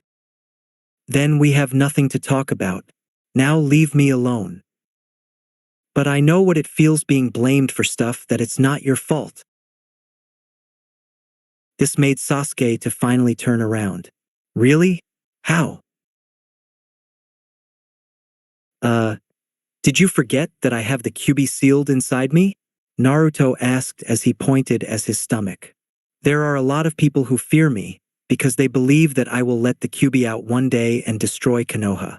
Others hate me for the people they lost during the attack, even if I'm merely the Kyubi's container. My parents told me that they hate me because they need something to vent their hate, and I'm the easiest target. And that's what the people who lost their loved ones during the insurrection, like Ino, are doing with you and your remaining family. And you suffer because you want to lash out at somebody, but you don't have anybody to vent your frustrations. What about you? Don't you get frustrated? Don't you want to lash out at the people who mistreat you and hate you?" "Of course I do. Many times. But I have something else that helps me deal with it. My family and my friends. And I believe you have that too." Sasuke looked down, pensive. Suddenly, he felt really guilty for the cold treatment he had been giving both Itachi and Shursui, despite the fact that they only wanted to help him. Maybe he should make something to compensate them. "And why are you telling me this? Do you want to be my friend all of a sudden?" Sasuke asked, skeptical. "Yeah." Naruto's smile was sincere. "If you have a problem, you can count on me to help you." Sasuke remained a few seconds silent, looking at his feet. I'll think about it," Sasuke muttered. He then stood up, placed his hands on his pockets, and walked away. "I need to go home now." Naruto watched him go. Well, that went better than what he had originally expected. Many months later. And once more, the school year came to an end. Naruto and his 11 classmates managed to pass the exam, which, besides the usual theory, included the 3 basic E-rank jutsus, even if they were also present in the exam of the previous year, taijutsu and kunai and shuriken toss. This meant that all of them would pass into the next course next year, which hopefully would be their last before finally becoming a real ninja. After being congratulated by Irika, the 12 kids gathered their gear in their backpacks and left. As usual, Naruto was walking with Hinata and Haku. "Hey, today my dad is going to give me some new training. Want to tag along?" Naruto asked his 2 friends. "I'd love to, but I can't. My family and I are going to celebrate Nijinizan graduating and becoming a ninja," Hinata said, a bit down. "But now that we have a few weeks off, I'm sure we can find time to hang out again, Naruto-kun." Naruto looked at her, puzzled. "How do you know that Niji passed already? The final exam has been just now." "Nijinizan is a prodigy, and thus I believe it's unlikely he failed the exam. In fact, he was even aiming to graduate as the Rookie of the Year." Naruto let out a whistle. He already knew that Niji was strong, but not to that point. Pushing those thoughts aside, he looked at the ice ninja. What about you, Haku? Like Hinata-san, I also have plans. Today is Friday, which means that I can visit Zabuza-sama in jail. 1 more year and he'll be out of prison, the girl-looking boy replied. Maybe another day. Naruto looked down. Man, what a drag. Well, in that case, what the hell? When the trio exited the academy, they were greeted by an impossible image. Despite being 2 in the afternoon, the sun was setting. And on top of that, they could hear the sound of waves crashing, despite the fact that the nearest beach was more than 200 kilometers away from Konoha. This is mostly unusual, Haku said, inspecting the scene. Hinata activated her Byakugan. This doesn't appear to be a genjutsu. My Byakugan can't see through it. Before Naruto could say anything, he was interrupted by a pair of loud voices that came from somewhere near them. He could swear they came from within the academy. It was thanks to you that I could graduate, Gai-sensei. Nonsense. It was you who did all the hard work. I only gave you some pointers. Gai-sensei. Lee. Gai-sensei. Lee.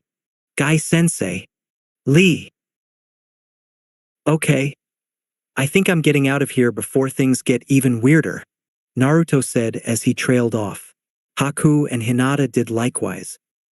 Konoha Prison.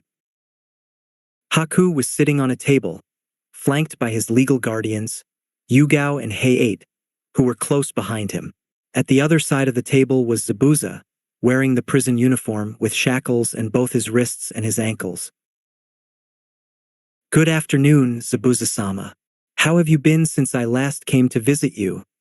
The ice ninja asked. Same as always. The food is trash, the company is even worse, and I can't start a fight without being thrown into solitary confinement for a week. But other than that, I'm fine, the demon of the mist replied. This will end soon.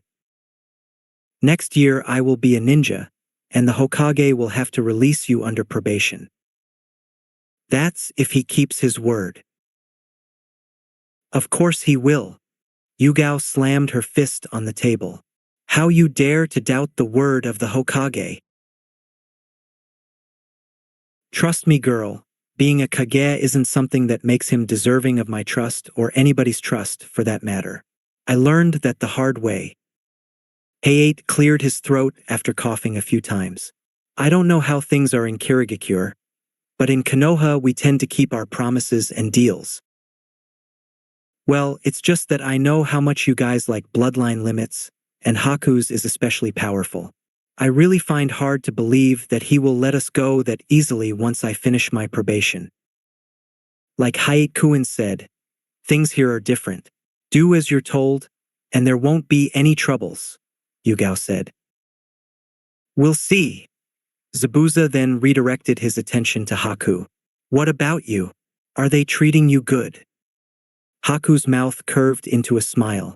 Yes, I made a few friends in the academy. Yugao-san and Hei-8-san are really kind to me, and I can show my powers without being afraid of being persecuted. Konoha is a nice place. It's good that at least one of us is enjoying their stay here, Zabuza mentioned. Smart. Really smart, Jiraiya. Haku seemed to catch Zabuza's thoughts, and his expression turned serious. But that doesn't mean that my loyalty towards you has wavered in the slightest. Once you finish your probation, I will go follow you should you choose to leave Konoha. Zabuza smirked, baring his sharp teeth. Good to hear that. They continued talking for quite some time. Haku talked about the training he was getting from both the academy and his legal guardians, to which Zabuza constantly claimed that he would make a much better job. Zabuza also told him the little novelties that went in prison from the last time the ice ninja came to visit, until they finally hit the 45 minutes mark, and Zabuza was brought to his cell. While they headed back home, Yugao couldn't hold her tongue about certain topic. You know, Haku-kun, I never understand how such a kind boy like you can be so loyal to such bloodthirsty criminal. I told you that Zabuza-sama saved me from Dash. Yeah, we know, the purple-haired woman interrupted. But still, the way he talks about you, as if you only existed to serve him and your feelings didn't matter. Why does that never bother you? It's a small price to pay, compared to my previous situation. What about Yugao-chan and myself? Didn't we treat you good during these years? Aide asked. Yes, you've done an admirable effort taking care of me, and I will always be grateful for that. Aide frowned. Yet, if you have to choose between Zabuza or us, you'll choose him. Undoubtedly, Haku's answer left was definitive. But why? That's what we can't understand, Yugao said with pleading eyes. Because he was the first to acknowledge me. If it wasn't for him, I wouldn't be here.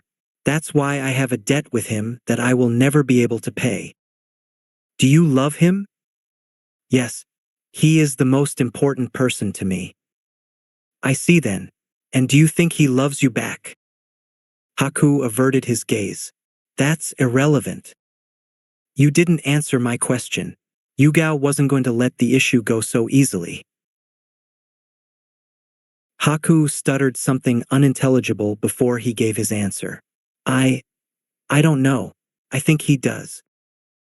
And do you want him to love you? Haku felt as if he was trying to force the words out of his mouth. Yes. Then, why don't you ask him that the next time we come to visit him? Aide suggested. I'll think about it. Can we talk about else now, please? Haku asked with pleading eyes. Yes. I believe we give you enough hell for that. So, do you want to have dinner at home? Or do you want for us to go out? Training Ground 3. Alright Naruto, this year will be your last at the academy. So we will make sure that by the time you graduate, you're good enough to become a chunin. The only thing you'll need then will be experience, and that will come with the missions, Jiraiya explained. Now, show me what you can do before we move into something new. Naruto and Jiraiya spent half an hour sparring, while the Toad Sage made comments about things that Naruto had improved and others that he needed to work out. Then, he asked Naruto to make him a demonstration of his ninjutsu skills. First, the 3 E-rank jutsus Naruto had finally learned to do the body replacement without needing to do hand seals, and later his few wind jutsus. So, how it was? Naruto asked, expectant. Pretty good. But then again, it's no surprise, given that you have such an awesome teacher like myself. I am the Hokage after all, Jiraiya said with a self-aggrandizing air. Though your mom helped as well. Naruto was about to retort, when a realization dawned on him.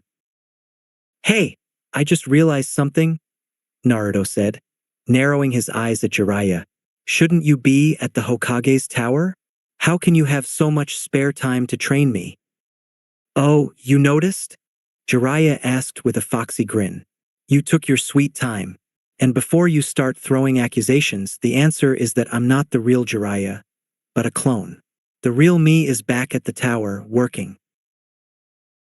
Technically, the real Jiraiya was in a secret room in the tower writing the next Ika installment, while another couple of clones worked on the paperwork. A clone? But I mean, I can touch you. You mean that I'm solid? Yeah.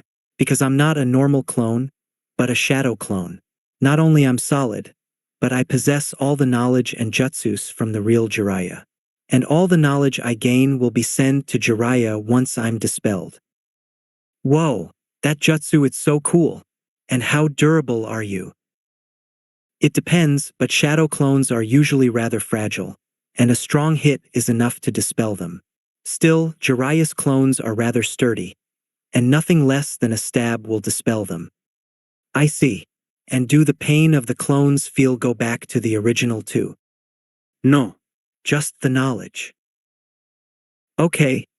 Then let me try something, Naruto said as he pulled out a kunai from his pouch.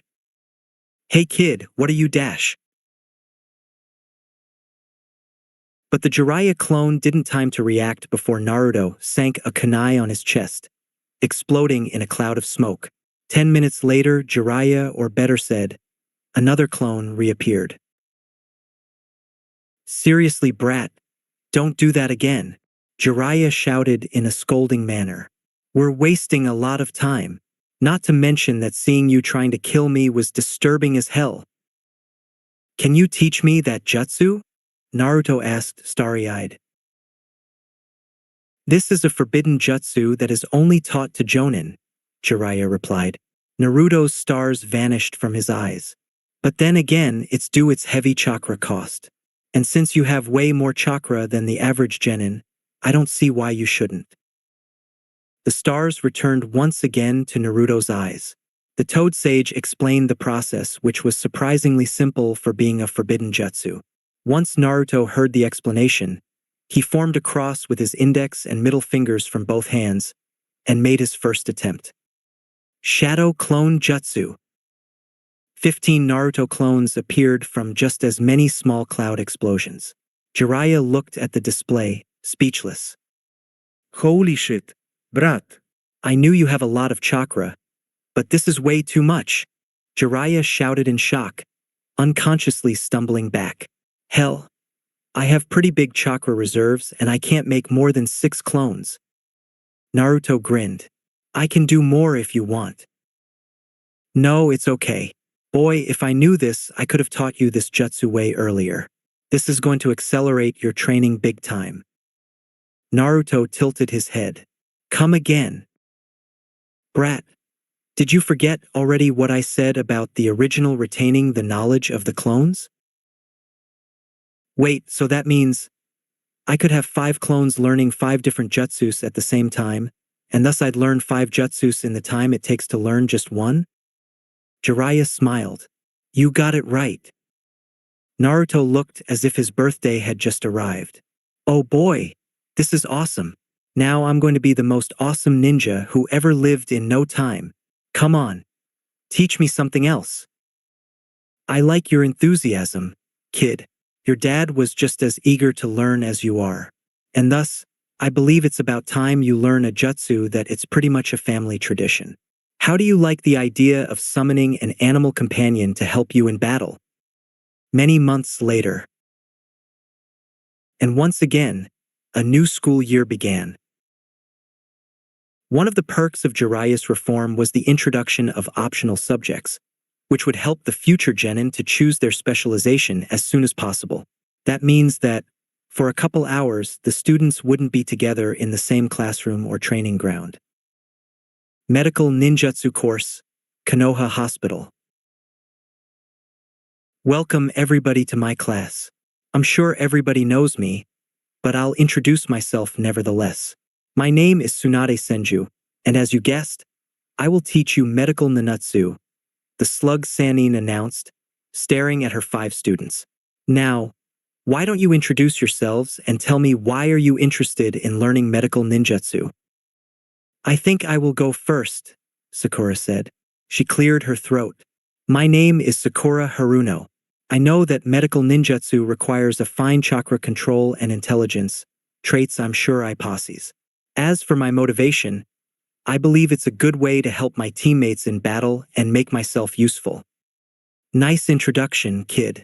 How many times did you rehearse it in front of the mirror? 5 times, I mean none. What I said came from the bottom of my heart. Swanda smirked, amused. Sure, I believe you. What about you? She asked, looking at Ino. My name is Ino Yamanaka. I also think I have what it takes to be a medic. My reasons for wanting to be a medic is that ninjas are mostly known for killing, but I believe that saving lives is important too.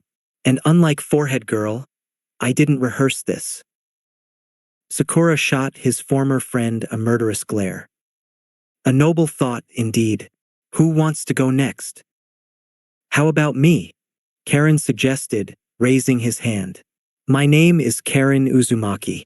I already have an innate healing ability, so I think I could greatly benefit from learning medical ninjutsu. Tsunade merely nodded and looked at her remaining 2 students. And my name is Hinata Hyuga, though why you already know who I am. Hinata said a bit sheepishly. I think my Byakugan can be a great tool for a medic nin. Plus, just like Ino-san said, we ninjas should help people in ways other than killing. Girl, you have no idea how much I wanted to get my hands on a Hyuga, but the rest of them seem to think that there's nothing beyond the gentle fist, Tsunade commented. But then again, a tool is just as good as the person using it. Don't think that having a Byakugan makes you a medic already. Oh, of course not. Tsunade then looked at his last student, who took the hint and spoke. My name is Shino Aburame. Like Karen, I also know medical ninjutsu. But then again, our clan's medical jutsus involve using our insects to repair our bodies, and thus non-Aburames are quite reluctant to be healed this way. And since I have an extensive knowledge of human anatomy, I believe I have a good base to learn mainstream medical jutsus. Good to have somebody in my class with a Y chromosome. I don't know why most men are so unwilling to learn medicine, Tsunade mused to herself. Alright, now that introductions are over, let's get started. The first thing you'll learn is the mystical palm jutsu, the basic healing jutsu, and the one you will use the most. My knucklehead of a son, who has an average chakra control and zero aptitude for medicine, learned this jutsu in 2 weeks. So I expect you to learn it in less than 1. Now open your books on page 7 and read. Chakra Flow Course, Training Ground 18. Welcome to Chakra Flow Course. My name is Hey8 Gecko, and I will be your teacher, the special Jonin said before coughing a couple times. You know, I wasn't expecting this many people to attend this class. Hi-8 students looked at each other a bit puzzled. They were Naruto, Sasuke, Haku, and Tamaki. Was Hey8 expecting less than 4 people? In case you're wondering, last year I only got 1 student. A girl named Tenten. Do you know her? No? Oh, never mind then. Hey8 coughed again. Okay, now I'll explain you the basics of chakra flow. Like the name implies, it consists in channeling your chakra through a weapon to increase its power, as well as adding it other attributes. Now watch this. Hey8 then tossed a kunai at a bullseye in a tree stump. The kunai's point stabbed itself in the middle. Now watch what happens when I charge the kunai with my chakra before tossing it. Hey8 showed the kunai, which had a faint blue glow, and tossed it against another bullseye. Except this time, the kunai drilled itself into the stump, making multiple large cracks. Naruto and Tamaki opened their mouths in awe, while Sasuke and Haku merely nodded. As you can see, good chakra control is essential to master this art. What I did was channel normal chakra. If you learn elemental chakra, you can coat your weapons in fire or electricity. Now take out a kunai or a shuriken, yes Haku. A sunban is also fine. And try to do it yourselves. Don't get frustrated if you don't get it at the first try. Elemental Ninjutsu Course, Training Ground 11. As many teachers expected, this was the optional subject with the most students. All of them actually. Irika himself was the instructor. Behind him were 5 open boxes with scrolls on them. The boxes were labeled with the kanjis for fire, water, earth, wind, and lightning. I'm glad to see all of you here. You know already me and I know all of you, so we can skip the introductions and get down to business. Irika pulled a small sheet of brown paper from a pouch of his flak jacket. Does anybody knows what is this? Yes, Naruto? A chakra litmus paper. It's used to find out your elemental affinity. You channel chakra into the paper, and you can guess your affinity based on how it reacts. Irika smiled. Very well, Naruto. I believe you have been introduced to the basics of nature manipulation, right? The teacher asked. Naruto proudly nodded. Does anybody else knows the basics of nature manipulation? Sasuke, Haku, and Hinata raised their hands. Okay, as you can see, there are some boxes behind me. Said boxes have some D rank and C rank jutsus. Your task for today is to pick one and try to master it. The rest of you, take a litmus paper from me and see which is your affinity. If the paper burns, is fire. If it gets wet, is water. If it turns to dust, is earth. If it splits in 2, then is air. And if it wrinkles, is lightning. Shikamaru, Choji and Tamaki got fire. Karen, Kiba, and Shino got earth. Ino got water. Irika-sensei, I think I have a problem here, Sakura said as he walked towards him. The teacher smiled. That's why I'm here. What's wrong, then? Is just that my paper? It did something weird. Can you give me another one? Maybe the one you gave me was defective. Irika titled his head, puzzled, but decided to comply the Pinkette's request and gave her another paper. After she channeled her chakra once again, the paper got wet, but then it crumbled into a paste. See? This is what happened before. Oh my! Irika looked at the remming of the paper in surprise. What is it? There's something wrong with my chakra? Irika smiled in a reassuring way. There's nothing to worry about, Sakura. In fact, this is pretty good. Huh. The paper got wet, indicating water affinity, then crumbled, indicating earth affinity. That means that you have two affinities, which is extremely rare outside bloodline limits. Sakura's worried face morphed into a smile of triumph. Two affinities? Oh yes! The Pinkette pumped her fists. Alright, now that everybody knows their affinity, I will teach you the basic control exercises that you'll need to master before you can learn any elemental jutsus. Time passed. Days turned into weeks and weeks turned into months. And before anybody realized, it was the end of the school year, which would mean the final exam. Like the other exams, this one had written portion which involved subjects such as math, physics, history, and geography. The ninjutsu portion consisted on showing the teacher a jutsu other than the three E-rank ones. Most people used their clan jutsus. Karen surprised Naruto with an Uzumaki secret jutsu called Adamantine Chains. Sakura used the chakra scalpel, which Naruto taught her, and Naruto himself used the summoning jutsu to summon a little red toad wearing a black jacket named Gamakichi. Other two portions consisted on taijutsu spar against a teacher, an obstacle course, and tossing kunai or shuriken against moving targets. And lastly, there was also a portion for each optional subject taken. All the students passed without much trouble. The position of Rookie of the Year, which was close between Sasuke and Haku, went to the former. Hinata was the top kunoichi, with Sakura being a close second.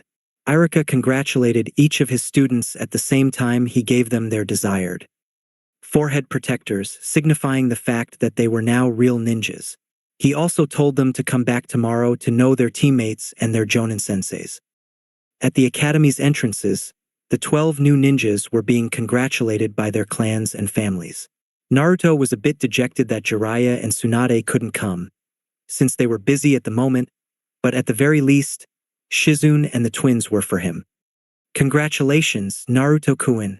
We all knew you'll make it, Shizune happily said as she patted Naruto on the back. I can't wait to show this to Mom and Dad, Naruto cheered, proudly pointing at the forehead protector on his head. It looked cool on me, doesn't it? Hey, can I see it? Hagane asked, as he reached for Naruto's forehead. I want to see it too, Kaida said as well. Yes, but I asked first. But Naruto-Nizan likes me better than you. That's a lie. Naruto-Nizan, you like me better, right? Enough you two. You won't see anything if you don't behave, Shizune angrily chided. The twins shut up and lowered their heads in shame. Now come on. Today we will dinner somewhere special to celebrate your graduation. Yay! Ikaraku's, Naruto and the twins said in unison. I said somewhere special, not the place you go every day, Naruto-kun. Meanwhile, Hinata was also showing her forehead protector to her mother and little sister. The entire clan will be proud of you, Hinata, Hikari sweetly said, as she caressed her daughter's cheek. And top kunoichi no less. Hinata Nichin, can I see your forehead protector? Hanabi asked as she made puppy dog eyes. Hinata smiled at his sister and handed the precious headgear to her. Of course, Hanabi-chan. You'll see how in no time you'll get yours too. Another kunoichi near the Hyugas was also showing her prize to her parents. See this? I'm a real ninja now, and I almost became top kunoichi. Not bad for somebody who doesn't have a clan. Sakura waved her forehead protector in front of her parents. We always knew you can accomplish anything you set your mind to, dear Kazashi, Sakura's father said. We're really proud of you, honey, Mabuki, Sakura's mother, said as she hugged her. While Sakura hugged her mother, she couldn't help but glance at certain black-haired boy who, just like everybody else, was showing his forehead protector to the remains of his clan. Rookie of the year, just like your big bro, Shursui said as he ruffled Sasuke's hair. I want to restore the honor of the clan. And by doing that I need to do my best in order to show the village what the Uchiha clan is made of. It was refreshing to see Sasuke happy for once. Now you will have plenty of opportunities to prove yourself and the clan. Come on, we have to celebrate your graduation at the top of your class, Itachi suggested as he and the other two Uchihas walked away. Near Sasuke, Yugao and Heiate were also congratulating their quasi-adoptive son, Haku, who was showing them his headband. Really impressive kid. It's a pity that you didn't become Rookie of the Year, but oh well, Yugao said as he patted his back. Thank you, Haku replied, smiling at them. Now, if it's not much of a bother, could we go to the Hokage's office? This is the proof that I graduated, and thus the Hokage will have to release Zabuza-sama. That won't be necessary, brat, a voice behind them said, a voice Haku knew too well. The ice ninja turned around and saw Zabuza, no longer wearing the prison uniform, smirking at him from behind his mask. Surprised to see me? Zabuza-sama, Haku cried as he threw his arms around Zabuza, taking the swordsman completely by surprise. You're free at last. What the hell? Zabuza asked in shock as he held his hands upwards, as if Haku was made of fire. Hey, big guy, why don't you try hugging the kid back? Heiate suggested, while repressing a cough. Maybe you even like it. Going against his better judgment, Zabuza awkwardly wrapped his arms around Haku and patted his back a couple times. What the hell is this place doing to me? Undisclosed location. In an underground location, a vast man-made cavern decorated with statues of snakes, 3 men were present, 2 of them having a conversation, while the third one listened intently. 2 of them had silver hair, with one of them also wearing glasses. The last one was taller than the other 2, had pale skin and long black hair. The latter man spoke first. So, tell me, Mizuki-san, what is your reasons to join my humble organization? Mizuki was bent down on one knee, looking at the floor. In front of him was a man whose immense power was only rivaled by his even greater ambition. This man could give Mizuki all what he ever wanted, or he could end his life right here. The former Konoha teacher had to choose his words carefully. Because I believe that we're the same, Orochimaru-sama. Like you, I'm a man not bound by petty morality. Like you, I'm a man that will stop at nothing to achieve my goals. Like you, I'm a man who wants to become stronger at any costs. And like you, I also left Konoha when I realized that that place had nothing more to offer. Orochimaru couldn't repress a smirk. You certainly has some guts, Mizuki-san, comparing yourself, a mere teacher, to somebody like me. Mizuki gulped. He needed to fix this fast. At no point I said that we were equals, Orochimaru-sama, but that we have similar mindsets. That's why I believe that my place is at your side. Orochimaru chuckled. He certainly enjoyed watching that lowly man squirm in a pathetic attempt at making a good impression. Orochimaru had already made his mind, since you can never have enough foot soldiers or guinea pigs, but he decided to pressure him a little more, just for his own amusement. And tell me, what could you offer to me and my organization to be accepted on it? Our numbers might pale in comparison with the great villages, but even we have standards. Mizuki smirked and reached for his bag. That's why I brought a present that I'm sure you will enjoy. Upon seeing the bag's content, Orochimaru's yellow eyes expanded considerably. He took a step forward to check the item better.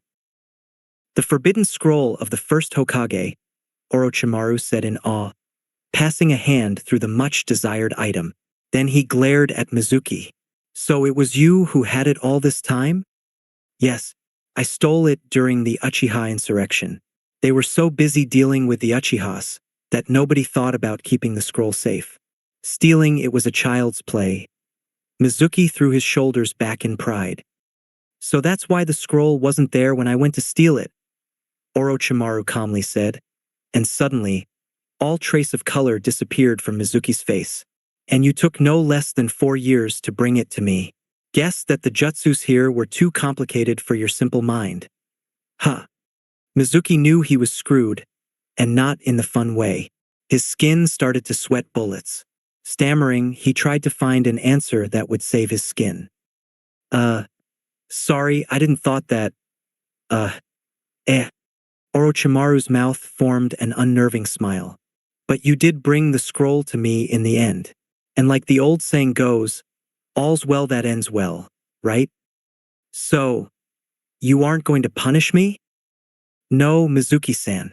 In fact, from this day onwards, you're now a ninja of Otogekure. Since you were a teacher, I believe you'll have no trouble training a squad of young recruits, right?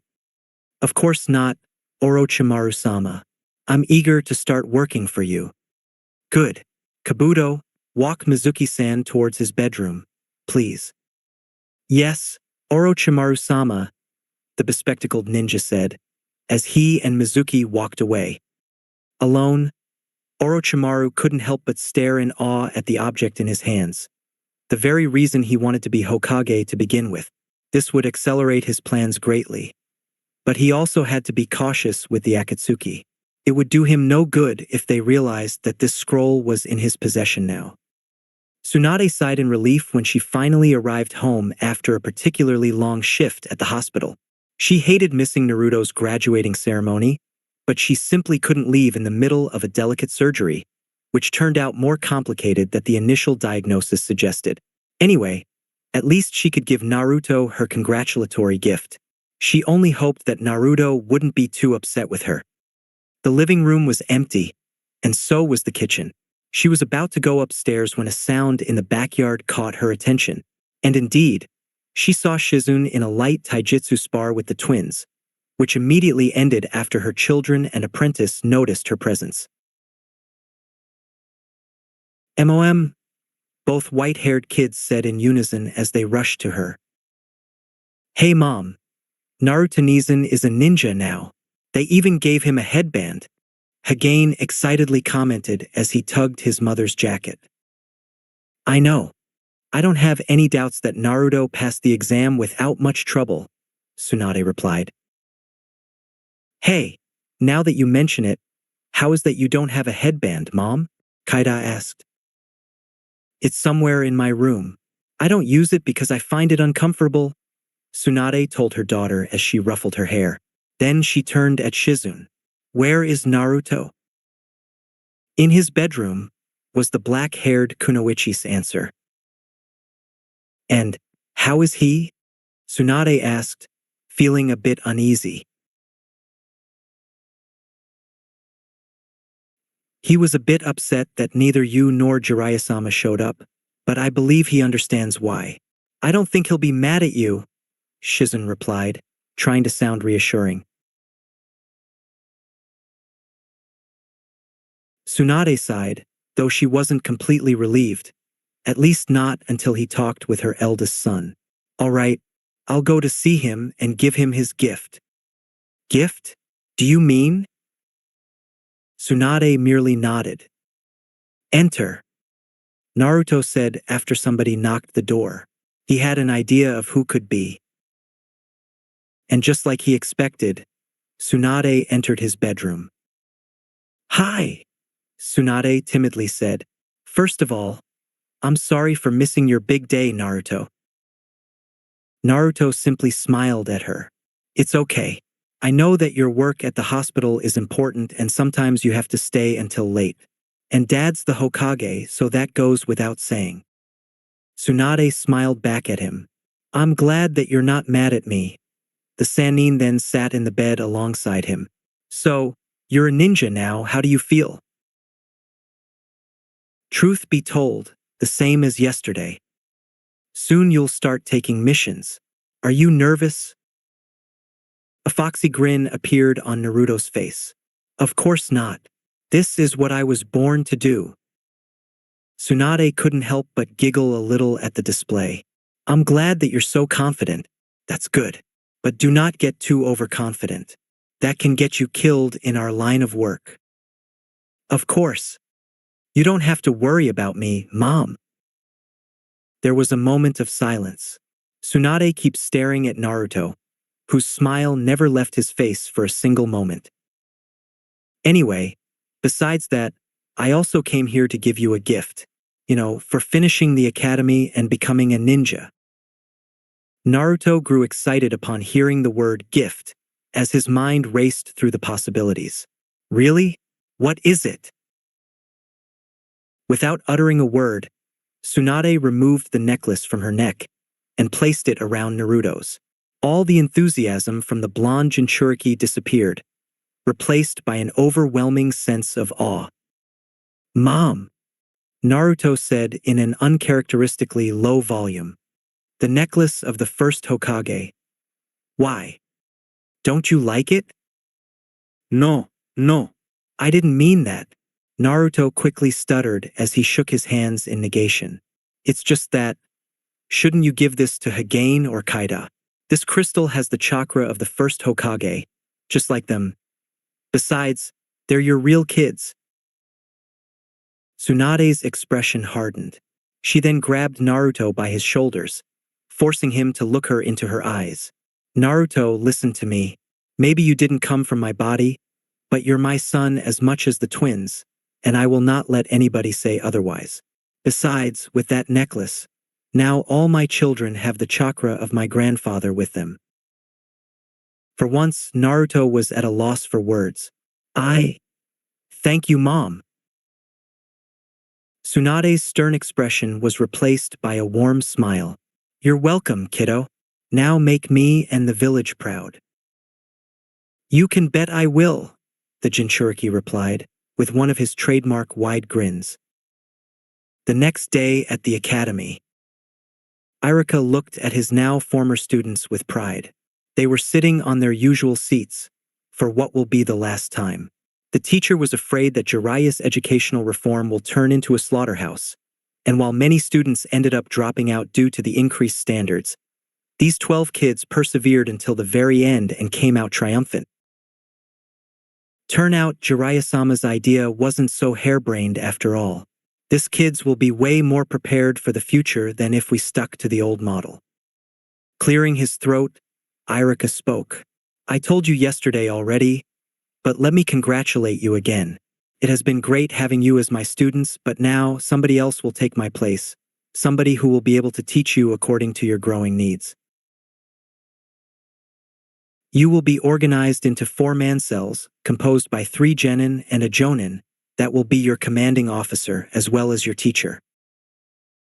In the past, we used to make the teams based on grades, so the average grade of each team would be more or less the same as everybody else in order to have balanced teams. But Hokage-sama thought that this idea was stupid, so he suggested to create specialized teams based on the skills of its components. Some people like it, others preferred the older system, but it doesn't matter. It's what the Hokage wants, and his word is the law. And without further ado, these are the team formations. Everybody listened intently to the teacher as he revealed who will be their teammates for the foreseeable future. And without further ado, these are the team formations. Assault Squad, Naruto Uzumaki, Hinata Hyuga, and Haku Yuki. Ah yeah! Naruto shouted as he grabbed both Hinata and Haku in a hug on each arm. Haku merely chuckled, while Hinata turned red like a tomato. I'm in the same team as Naruto-kun. I can't believe my luck, Hinata thought, unmolested by Naruto's arm wrapped around her. Naruto, enough, Irika angrily shouted. Then he continued reading. Medical Squad, Sakura Haruno, Karen Uzumaki, and Sasuke Uchiha. Yes, I'm with Sasuke-kun. Both Sakura and Karen gushed at the same time. Noticing what just happened, they glared and hissed at each other. There was a time I would have killed to be in the same team as Sasuke. Now I feel lucky I'm not with him. Come on, Sakura. Can't you see he's dangerous, and not in a kinky way? Ino thought while she glanced at both Sakura and Sasuke. Sasuke raised his hand. Irika-sensei, there has to be a mistake. Not only I'm not a medic, but there's no way I can be in the same team as those two. I mean, I can tolerate one, but two? I can assure you that there are no mistakes, Sasuke. If you have any question, talk it with your Jonin-sensei when she arrives. Irika then turned his eyes back to the list. Animal Squad, Kiba Inuzuka, Shino Aburame, and Tamaki. I'm with the Fleabag? I demand another team, Tamaki asked as she looked at Kiba in disgust. You should be honored to be in the same team as me, apprentice of a crazy cat lady, Kiba spat back. Shino didn't say anything, just let out a long sigh. Irika groaned and pinched the bridge of his nose. On second thought, I'm glad you guys are now somebody else's problem. And lastly, Tactical Squad, Shikamaru Nara, Choji Akimichi, and Ino Yamanaka. Shikamaru high-fived Choji without either of them had to turn at each other. Those are the teams. If you have a problem with them, go complain to the Hokage. Now wait here. Your Jonin-sensei had been warned, and will come to pick you up any moment, Irika announced before leaving the classroom. 5 minutes later, just as the teacher had said, a Jonin entered the room. A black-haired woman that Naruto and to a lesser extent Sasuke knew very well. Hey, Shizen-nichan, Naruto enthusiastically called, waving at her. Are you a Jonin-sensei? Shizun smiled at him. Yes, I thought it would be a nice experience. That's awesome. Are you my team's sensei? I'm afraid not, Naruto-kun. It's forbidden for a Jonin to be the sensei of a team with a close relative on it. Noticing that Naruto's disappointment, she added, but don't worry. I know your sensei, and I'm sure you'll like her. Now, members of the medical squad, can you come with me? Sasuke, Sakura, and Karen got up from their seats and followed the black-haired Kunoichi out of the class. Of course, Konoha's second-best medic would be the leader of the medical squad, Sakura thought in realization. 10 minutes later, 2 Jonin arrived at the same time. One of them was a tall man with short, spiky black hair and a beard of the same color and tan skin. He had a cigarette on his mouth. The other was a woman with long raven hair and deep crimson eyes that could be easily mistaken for a Sharingan. Tactical Squad, with me, the man said. Assault Squad, come with me, the woman added. Both teams got up from their seats and followed their senseis out of the classroom, leaving the members of the animal squad alone. An hour later. I believe they forgot about us, Kiba complained. Akamaru barked in agreement. Maybe our sensei is late? Tamaki said. No, late would be 15 or 20 minutes. I mean, the other senseis only took 10 minutes to arrive while we have been waiting here for almost an hour. I suggest patience, Shino spoke. This man is a Jonin, and thus somebody serious worth of his rank. I'm positive that he'll have an acceptable reason for not being on time. 2 hours later. Tamaki was asleep on her desk. Kiba was groaning in annoyance. Where the hell is this guy? Regardless of what I said before, I'm starting to believe that either our sensei forgot about us, or the Hokage forgot to tell him about us. In either case, an unacceptable behavior from either our sensei or the Hokage, Shino commented, a little irritation seeping through his usual stoic monotone tone. That moment, the door opened, revealing a tall man with silver-colored, gravity-defying hair, whose lower part of his face was covered by a mask. Yo, the man laconically said. You're late, Kiba yelled at the man, abruptly waking Tamaki up. "Oh, sorry about that. I kind of forgot how to arrive here. You know, it's been a while since I was an academy student," the man said, giving the three genin an eye smile. "I believe that you're the animal squad?" "By virtue of being the only remaining team present, yes, we are," Shino replied. "All right, then come with me. And once again, sorry for being late. It will never happen again." The three genin had the impression that that was a huge lie. Training Ground 10. Shikamaru, Choji, and Ino were sitting on the grass, looking at the tall, bearded man in front of him, who had informed that this training ground would be now where they will be training from now onwards as a team. "All right, before I explain you the role of this team as a whole, why don't you introduce ourselves to each other, to be better acquitted?" the man said as he gave his cigarette a puff. "I'll start. My name is Asuma Sarutobi. I like to train, hang out with my friends, and play shogi." Shikamaru perked up upon hearing this. "I dislike bullies, and those who doesn't get take their roles as a ninja seriously. My dream is to make a name of myself, marry a nice woman, and start a family." It was Ino who perked up upon hearing the last bit of information. Her mouth curved into a huge smile. "Do you have somebody in mind already?" "I don't think I have to tell you that," Asuma replied. Ino's grin grew even wider. "That mean yes, then? Was that pretty woman that came with you? I noticed the looks she was shooting at you." "Man, if I knew that this girl was so much into gossiping, I would have my trap shut," Asuma thought. "Why don't you share something about you? That way we should be even."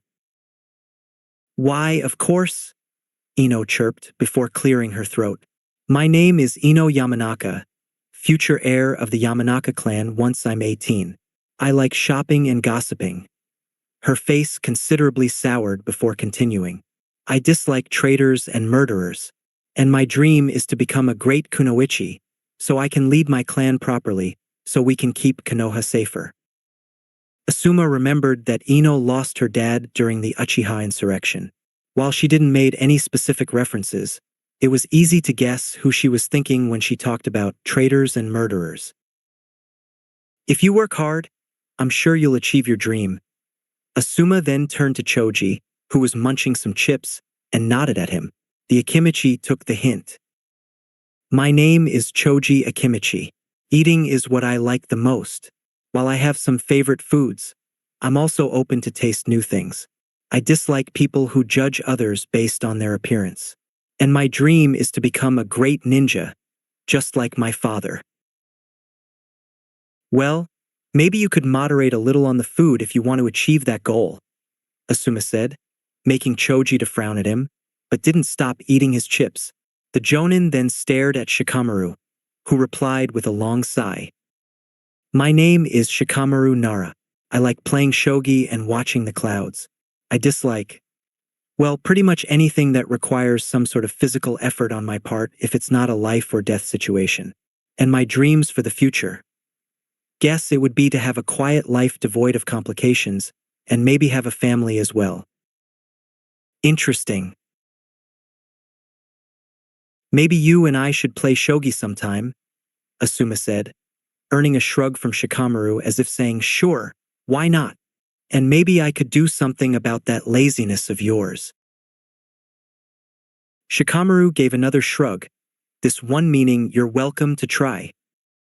"All right, so the four of us form the tactical squad. The role of this squad will be taking care of missions other specialized teams wouldn't be qualified for, such as infiltration, reconnaissance, captures, dealing with enemies that won't go down with just brute force, and so on. It is no coincidence that you three were chosen for this squad. Members of the Nara, Akimichi, and Yamanaka clans being on the same team is a tradition that goes back 15 generations, but I'm sure you're already aware about that. Now, I must tell you something. Despite what Irika might have told you, you're not genin already." This earned a loud "what?" from Ino and Choji, and a soft "eh" from Shikamaru. "Before you're officially genin, I must give you my approval. And before I can do that, I have to test you first." "What kind of test is going to be, Asuma-sensei?" Choji asked, after apparently finishing his bag of chips. A simple spar. You three against me. The teamwork of your three clans is downright legendary, and I want to check if you're going to live up to said legend, Asuma explained before finishing his cigarette, dropping it at his feet, and stepping on it to put it out completely. The three genin got on their feet and prepared for the fight. Training Ground 9.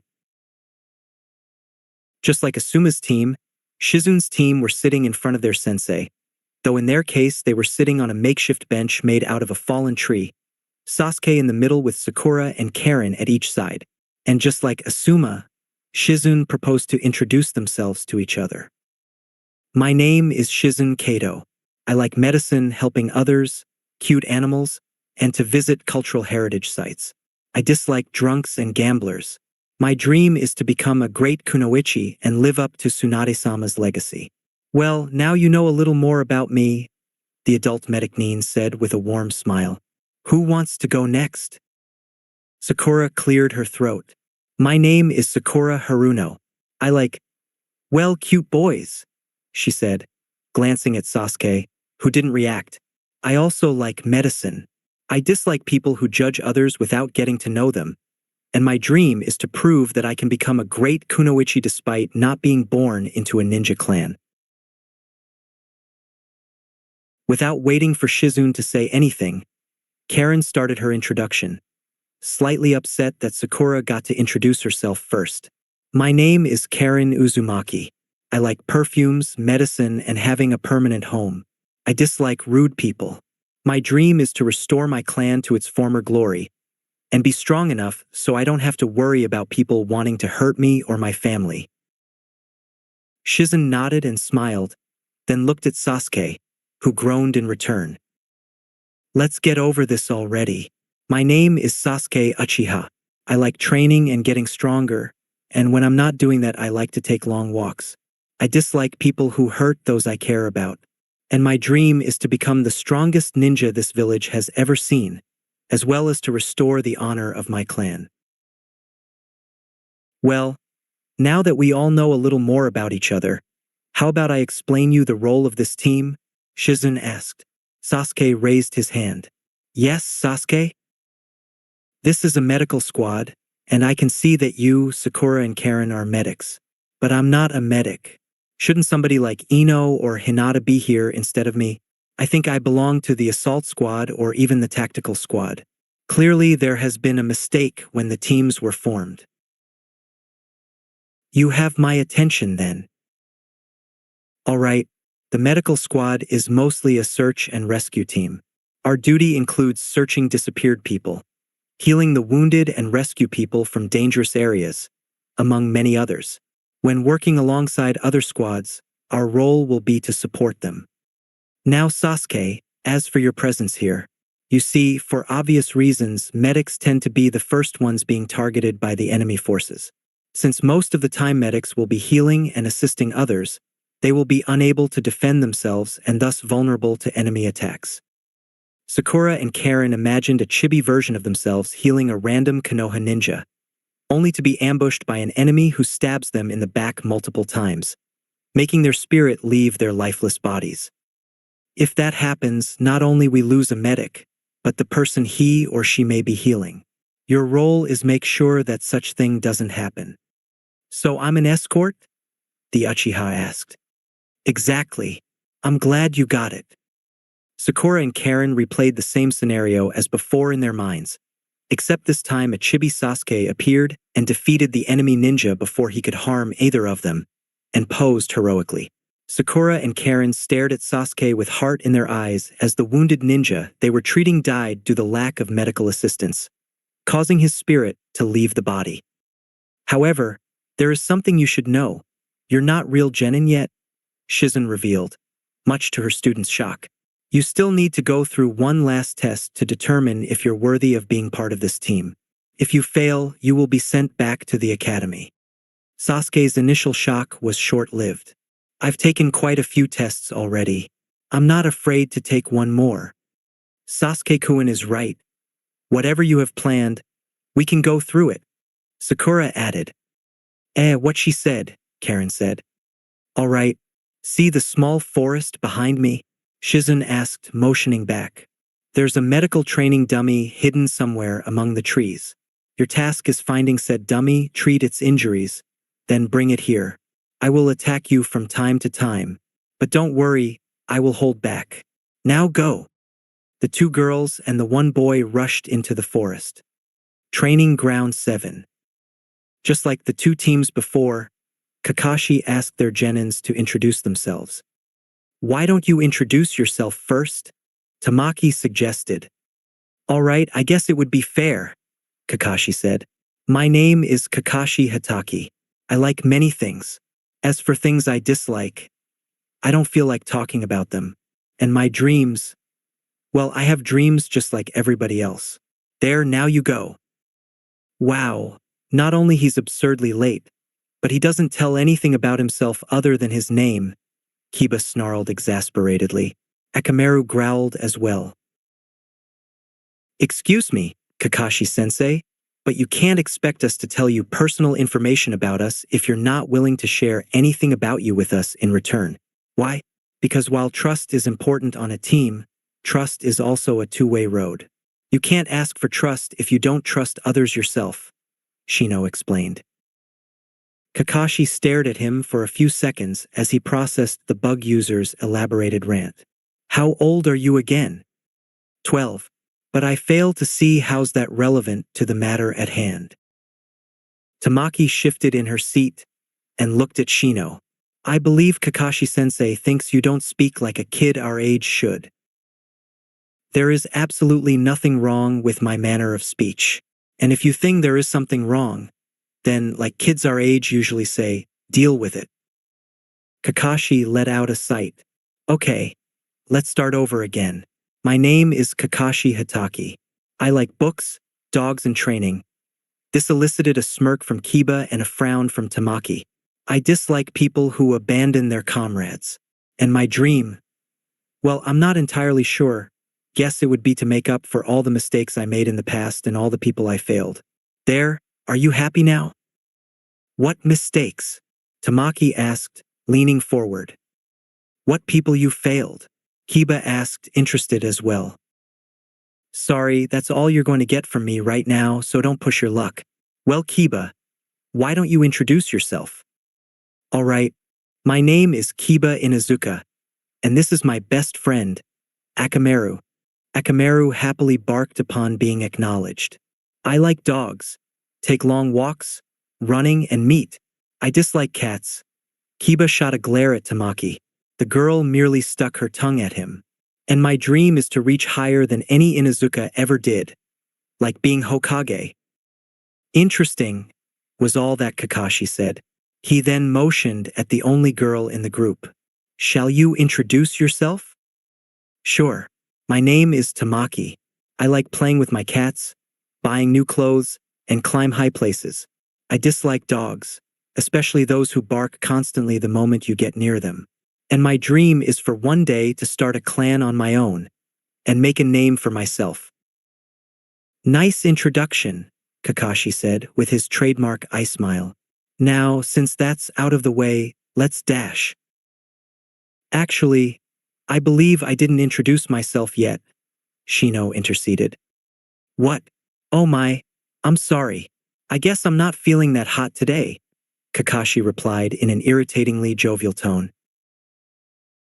You know, forgetting about one of your students is not a mark of a good sensei. Shino glared at Kakashi from behind his shades. Never mind. My name is Shino Aburame. I like entomology, medicine, and nature. I dislike people who hate or kill insects for no reason. My dream is to discover a new or very rare species of insects, as well as advancing the field of entomology. Okay, now that everybody has been introduced, let's get down to business. Given the name of the team, it should be obvious what you all have in common. Kiba has his dog, Shino his insects, and Tamaki cats. Where are your cats, Tamaki? Tamaki half expected that question. I don't have them with me all the time. They're with Grandma. If I need them, I can use the summoning jutsu. Interesting. So young, and with a summoning contract. It's not that big deal, Tamaki said with a dismissive wave of her hand. Another kid of our class, Naruto, can summon toads. What about you? For being the leader of the animal squad, you don't have any animal with you either. Summoning jutsu was all what Kakashi answered.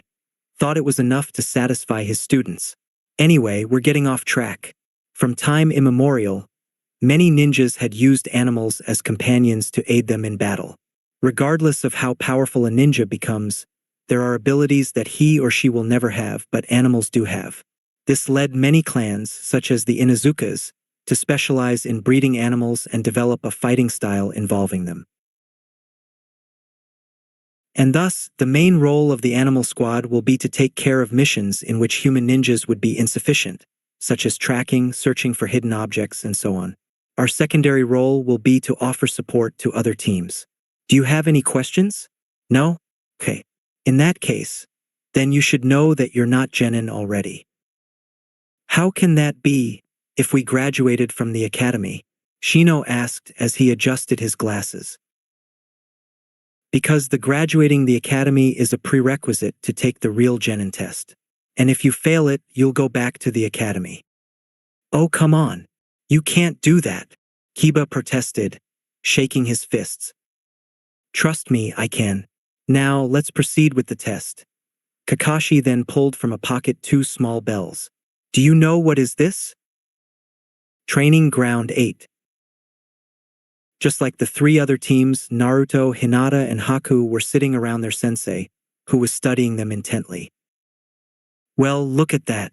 This year we're going to have not 1 but 2 genin teams that are majorly female. It's good to see more women taking the path of the ninja. Kurenai then stared at Naruto and smiled at him. Given that you were raised by the strongest kunoichi who ever lived, I'm sure you won't have any problem being the only boy in the team. However, much to her confusion, Naruto started to chortle. The red-eyed woman frowned and placed her hands on her hips. Did I say something funny, Naruto? As a matter of fact, you did, Naruto said between giggles. Kurenai-sensei, despite my appearance, you should know that I'm actually a boy, Haku interceded. Kurenai stared at the ice ninja for a few seconds, and as his words sunk in, her eyes grew while her irises shrunk. A faint blush flashed on her face. Her hands then flew to her face. Oh my! I'm so sorry. I mean, given your name and the way you look, Kurenai spluttered. Haku, however, smiled. It's okay, Kurenai-sensei. A lot of people mistake me for a girl. Guess that the way I dress doesn't help. If that happens often, then no wonder he doesn't look upset at all. Still, I can't believe I did that, the Jonin thought. It's more common than you think. When I went to Suna a few years ago, I also saw a guy who looked like a woman, Naruto shared in an almost apologetic tone. Okay. Let's forget about this and how about we get to know each other better? I'll start. My name is Kurenai Yuhi. I like going out with my friends for a drink during the evenings. I don't like people who thinks that I'm weak or useless just because I'm a woman. And my dream is to become a kunoichi of renown, like Tsunade-sama, or at least attain a level of skill close to hers. Now that you know me, who wants to go next? Oh, me, Naruto said, frantically waving his hand at her. My name is Naruto Uzumaki. I love ramen, learning new jutsus, gardening, my friends and my family. I dislike the 3 minutes you have to wait for the ramen to cook, as well as people who are mean to others. And my dream is to become the best Hokage who ever lived. Kurenai chuckled. And here I thought that my ambitions were grandiose. Who wants to go now? I believe I will, Haku said. My name is Haku Yuki. I like Konoha, Yugao-san, Hayate-san, Zabuza-sama, and the friends I made at the academy. I don't like people who hate others for reasons outside their control. I don't mind people mistaking me for a girl, but as of recent it's starting to become kind of annoying. My dream is to help Zabuza-sama end the current Mizuki's tyranny and restore peace to the land of water. Kurenai took note of the girl-looking boy's words. His vocal loyalty towards the rogue swordsman was worrying. But then again, he said he liked Konoha. She decided not worry about that for the time being, and looked at the only member of her team that didn't introduce herself yet. Hi. My name is Hinata Hyuga. I like. She trailed off, glancing quickly at Naruto while blushing a bit, something both Kurenai and Haku noticed, but Naruto missed. I like pressing flowers, gardening, and hanging out with my friends. I dislike rude and mean people, as well as the division of my clan. My dream is to become a great kunoichi, so I can succeed my mother as a clan leader someday, and help her to undo the rift in our clan. Kurenai smiled at the little Hyuga's introduction. Okay, now that introductions are over, I'll explain you the function of this team.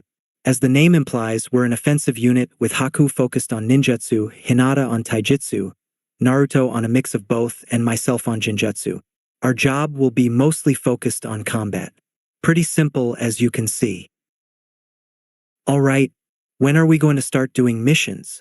Naruto asked. Oh, about that. Well, you see, you're not genin already. You still have to pass one more test of my choice. If you fail, you will be sent back to the academy. Kurenai answered. Naruto took a few moments to process his sensei's words, but when he did, his reaction was both instant and predictable. What? Haku's face soured. Then, if I don't pass this test, Zabuza-sama will go back to jail? Hey, don't give me those looks. I saw your academy profiles. This should be piece of cake for you. So, what is G going to be, the T-test? Kurenai-sensei? Hinata asked. I'm glad you asked. Kurenai then produced a storage scroll and unsealed an old rusty body armor. The body armor used to be blue, but the color was now almost completely faded. It had multiple dents and scratches. But what drew their attention were the two huge red and white bullseyes painted in the front and the back of the armor. Kurenai started to put the armor on. For this test, you'll need to hit either of the bullseyes with a weapon or a ninjutsu attack. You have 3 hours. To give you guys a chance, I won't use ninjutsu nor genjutsu. Any questions? Hinata raised his hand. The 3 of us have to hit you? Kurenai shook her head. No, if either of you hit the bullseyes, all 3 will pass the exam. More questions? The jonin asked. Her genin remained silent. All right, in that case, let us commence. Kurenai made a hand seal, and she suddenly vanished as if she was made of dust. The hell? A very confused Naruto asked. I believe that was a Jijinjutsu, Hinata said. Thought it was more a guess. Wait, so she wasn't even here to begin with? It seems so, Haku concluded as he got up and grabbed a handful of sunbon. Come on, we need to pass this test.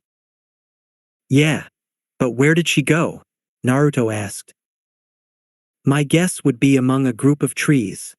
Haku then turned to Hinata. Hinata-san, we will need your Byakugan to locate her. The Hyuga nodded, made a hand seal, and activated her jujitsu. Just like Haku had guessed, Kurenai was hiding on the canopy of a big and lush tree. She felt a bit disappointed that neither of them noticed that she had casted a genjutsu on them while they were talking.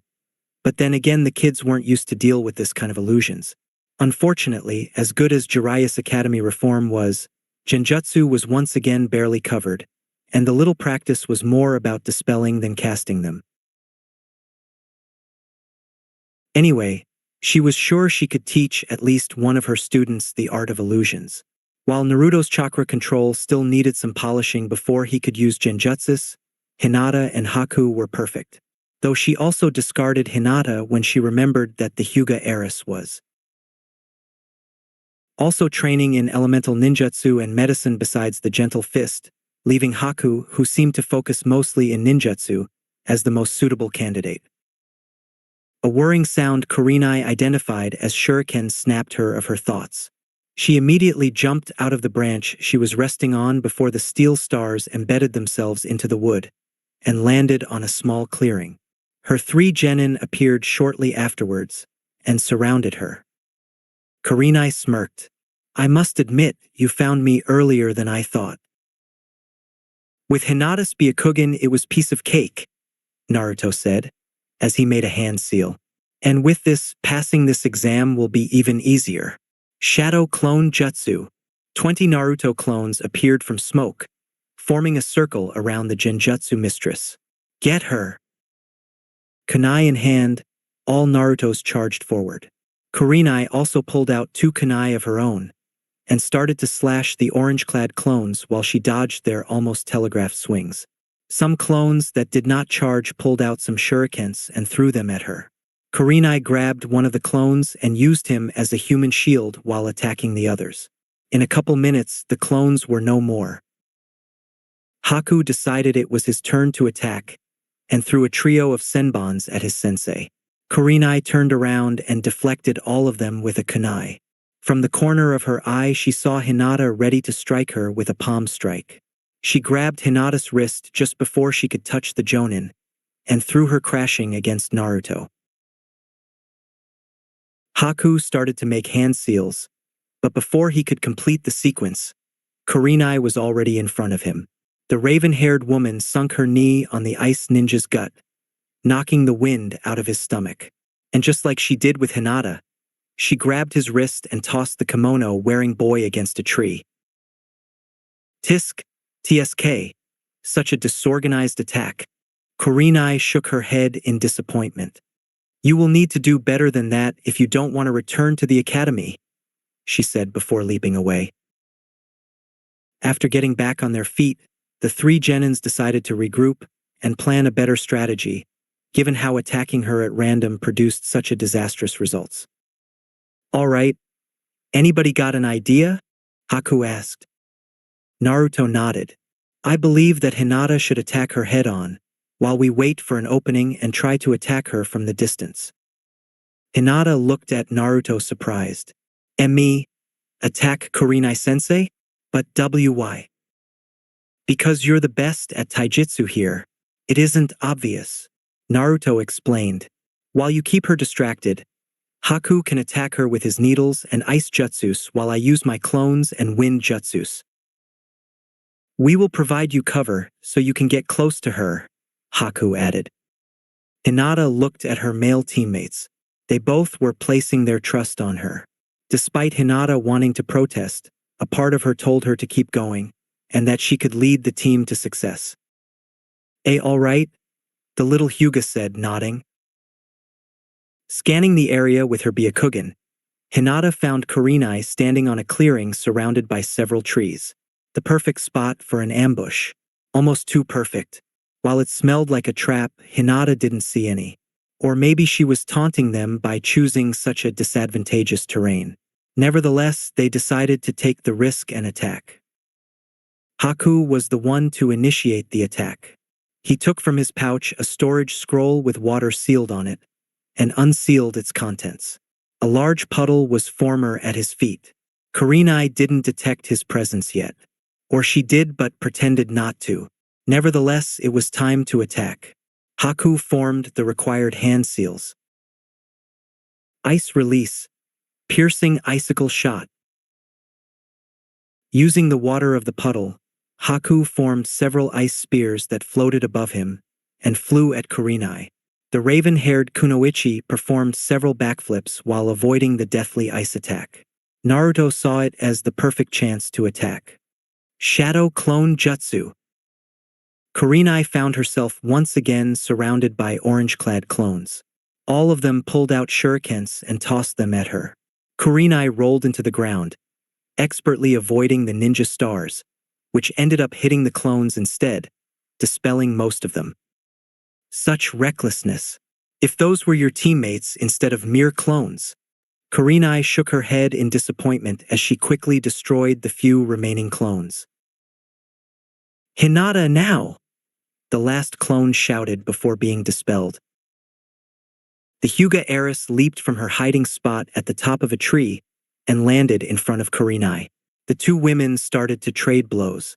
Thanks to Naruto and Haku attacking from afar, the Genjutsu mistress was forced into the defensive. Seeing an opening, Kurenai kicked Hinata in the gut and dashed at Naruto, who was about to throw more shurikens at her. Kurenai grabbed him by his wrist and tossed him against a tree. She was about to move towards Haku when the corner of her eye caught Hinata doing hand seals. Suddenly, Hinata's hands were crackling with electricity. The Hyuga dashed at her as fast as she could. Lightning release, thunder palm. She combined the gentle fist with elemental manipulation. Amazing.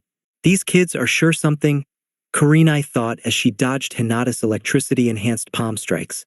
Unfortunately for her, her musings made her fail to see that Naruto was on his feet again and was making hand seals. Wind release, cyclone vortex. Naruto trusted both his hands forward, forming a cone-shaped gale. Despite pouring a lot of chakra into it, he didn't manage to make it as powerful as he wanted. Still, the cone of wind managed to almost push Kurenai from her spot and distract her long enough for Hinata to hit her in the shoulder with a palm strike in the shoulder, not only closing her tenketsu, but also numbing her shoulder with electricity. Arg! Kurenai shouted as she fell on her knees and instinctively grabbed her shoulder with other hand. Now! Haku leaped from behind and fired a barrage of senbons at the Genjutsu mistress. Kurenai tried to run as fast as she could, and while she managed to avoid most of them, a couple of soft thuds indicated that at least 2 of the needles found its mark. Haha, yes, we did it! Naruto cheered, pumping his fist in the air. Haku and Hinata walked towards him. Kurenai removed her armor and confirmed that 2 of Haku's senbons had embedded on the bullseye on the armor's back.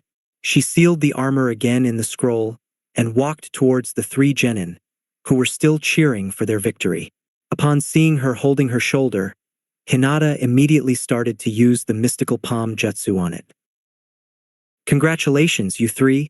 You passed the test, Kurenai praised, smiling. Now you're real ninjas. See? I told you that it wouldn't be that hard.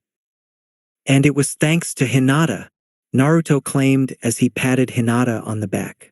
Told you you could do it. Well, it was a T-team effort. Plus at W was Hakukuin who dealt the killing blow. Hinata stuttered as she averted her gaze. Hinata is right.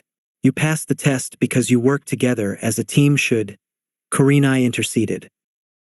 So, that was the meaning of the test, to teach us the Vol teamwork? Naruto asked.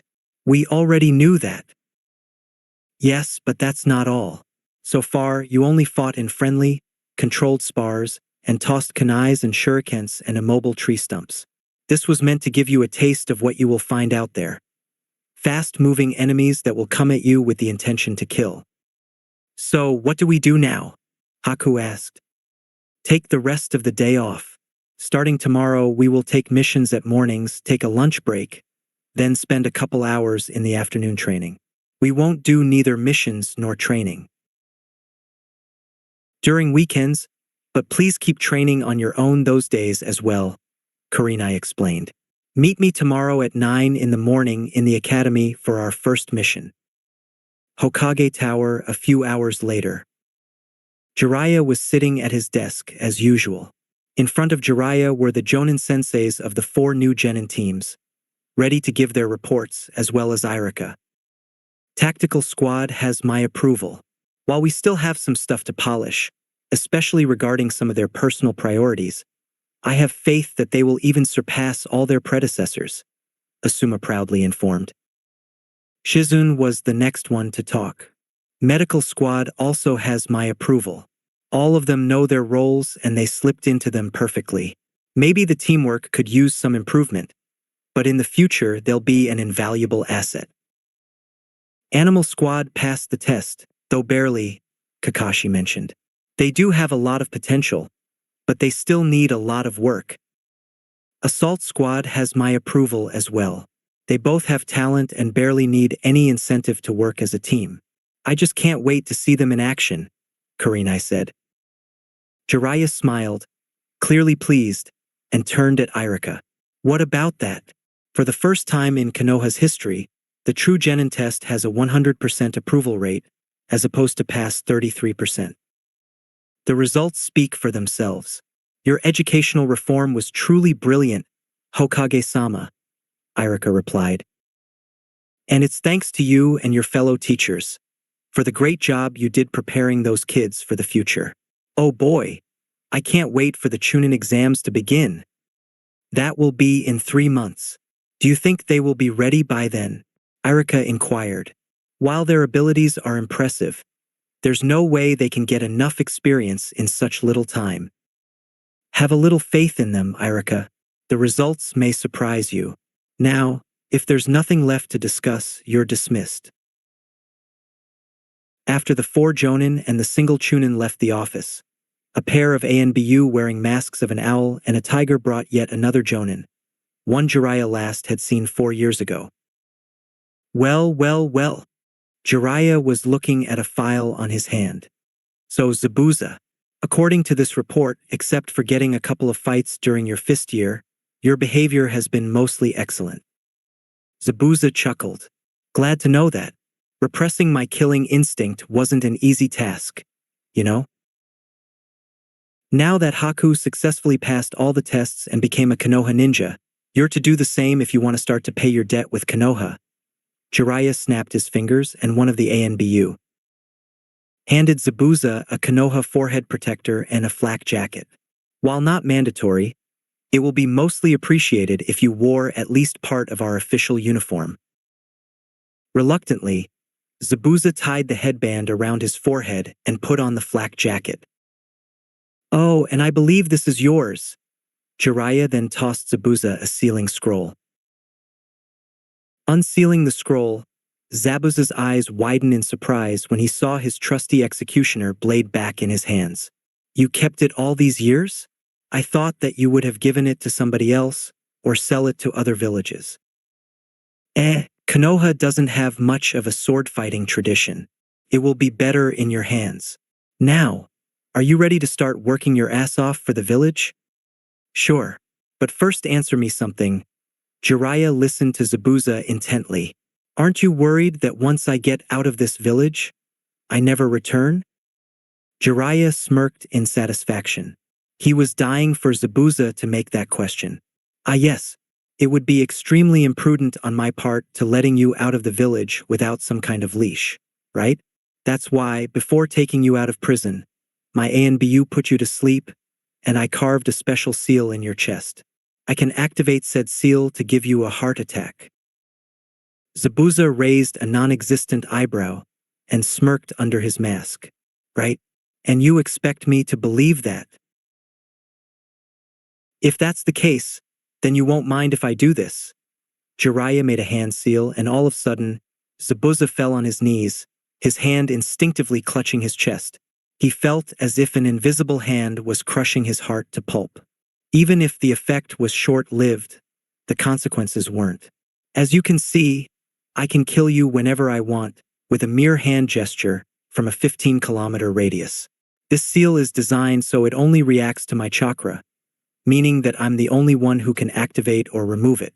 Well, guess that you could remove it if you find a seal master of my caliber or greater. But good luck with that. The seal is also linked to a special map which pinpoints your approximate location. As you can see, you can't escape from my grasp. I will only remove that seal once you complete your probation. Now, are you ready for your first mission? Panting heavily, Zabuza slowly got back on his feet, with the help of the ANBU. I guess so. Good. Here it goes. Jiraiya tossed Zabuza another scroll. The Kiri swordsman unfurled the scroll and read it. His face morphed into a mask of incredulity. A C-rank mission? Is this some kind of joke? Jiraiya frowned at Zabuza. If it was a joke, you'll be rolling on the floor, laughing, because besides being a talented writer, magnificent charmer, and a kick-ass ninja. I also happen to be gifted comedian. This is a test. You've been 4 years in prison, and I must check that your abilities didn't get dull. I was in jail because you send me there. Details, details. Now, Owl, bring in the client. Yes, Hokage-sama, the ANBU said before leaving. A minute later, he returned with the aforementioned client. A gray-haired, glasses-wearing middle-aged man. He wore a sleeveless V-neck shirt with an obi, pants, and a pair of sandals. He also carried a towel around his neck and wore a pointed hat on his head. There was a bottle of sake on his hand. Zabuza, this is Tazuna-san, master builder of renown. Your mission will be to escort him to his homeland, the land of waves, and protect him until he finishes the construction of the bridge he and his men are working on. I doubt this guy could even build a toy bridge, Zabuza skeptically mentioned as he eyed the visibly inebriated man. Jiraiya ignored Zabuza's remark. Tazuna-san, this is Zabuza, one of our more recent recruits. You'll be safe as long you're close to him. The drunk bridge builder scanned Zabuza with his reddened eyes, his mouth agape. He couldn't decide if he was more afraid of his alleged escort or the powerful man that was after his head. Well, guess that the Hokage wasn't lying when he promised me some muscle. Boy, you're scary. Tazuna slurred as he eyed Zabuza, his words being coated in terror. Thanks, Zabuza replied, unaware that Tazuna's words weren't a compliment. Now you should better get going. Good luck on your first mission, Zabuza, Jiraiya said, waving Zabuza goodbye. Zabuza snarled before leaving and dragged a very scared Tazuna with him. That's it for today. Remember to show your support to the creator of this story if you enjoyed it. If you would like more parts of the story to be uploaded, leave a comment and subscribe to get notified when the story continues. Bye-bye for now, and I hope that you all have a wonderful rest of your day.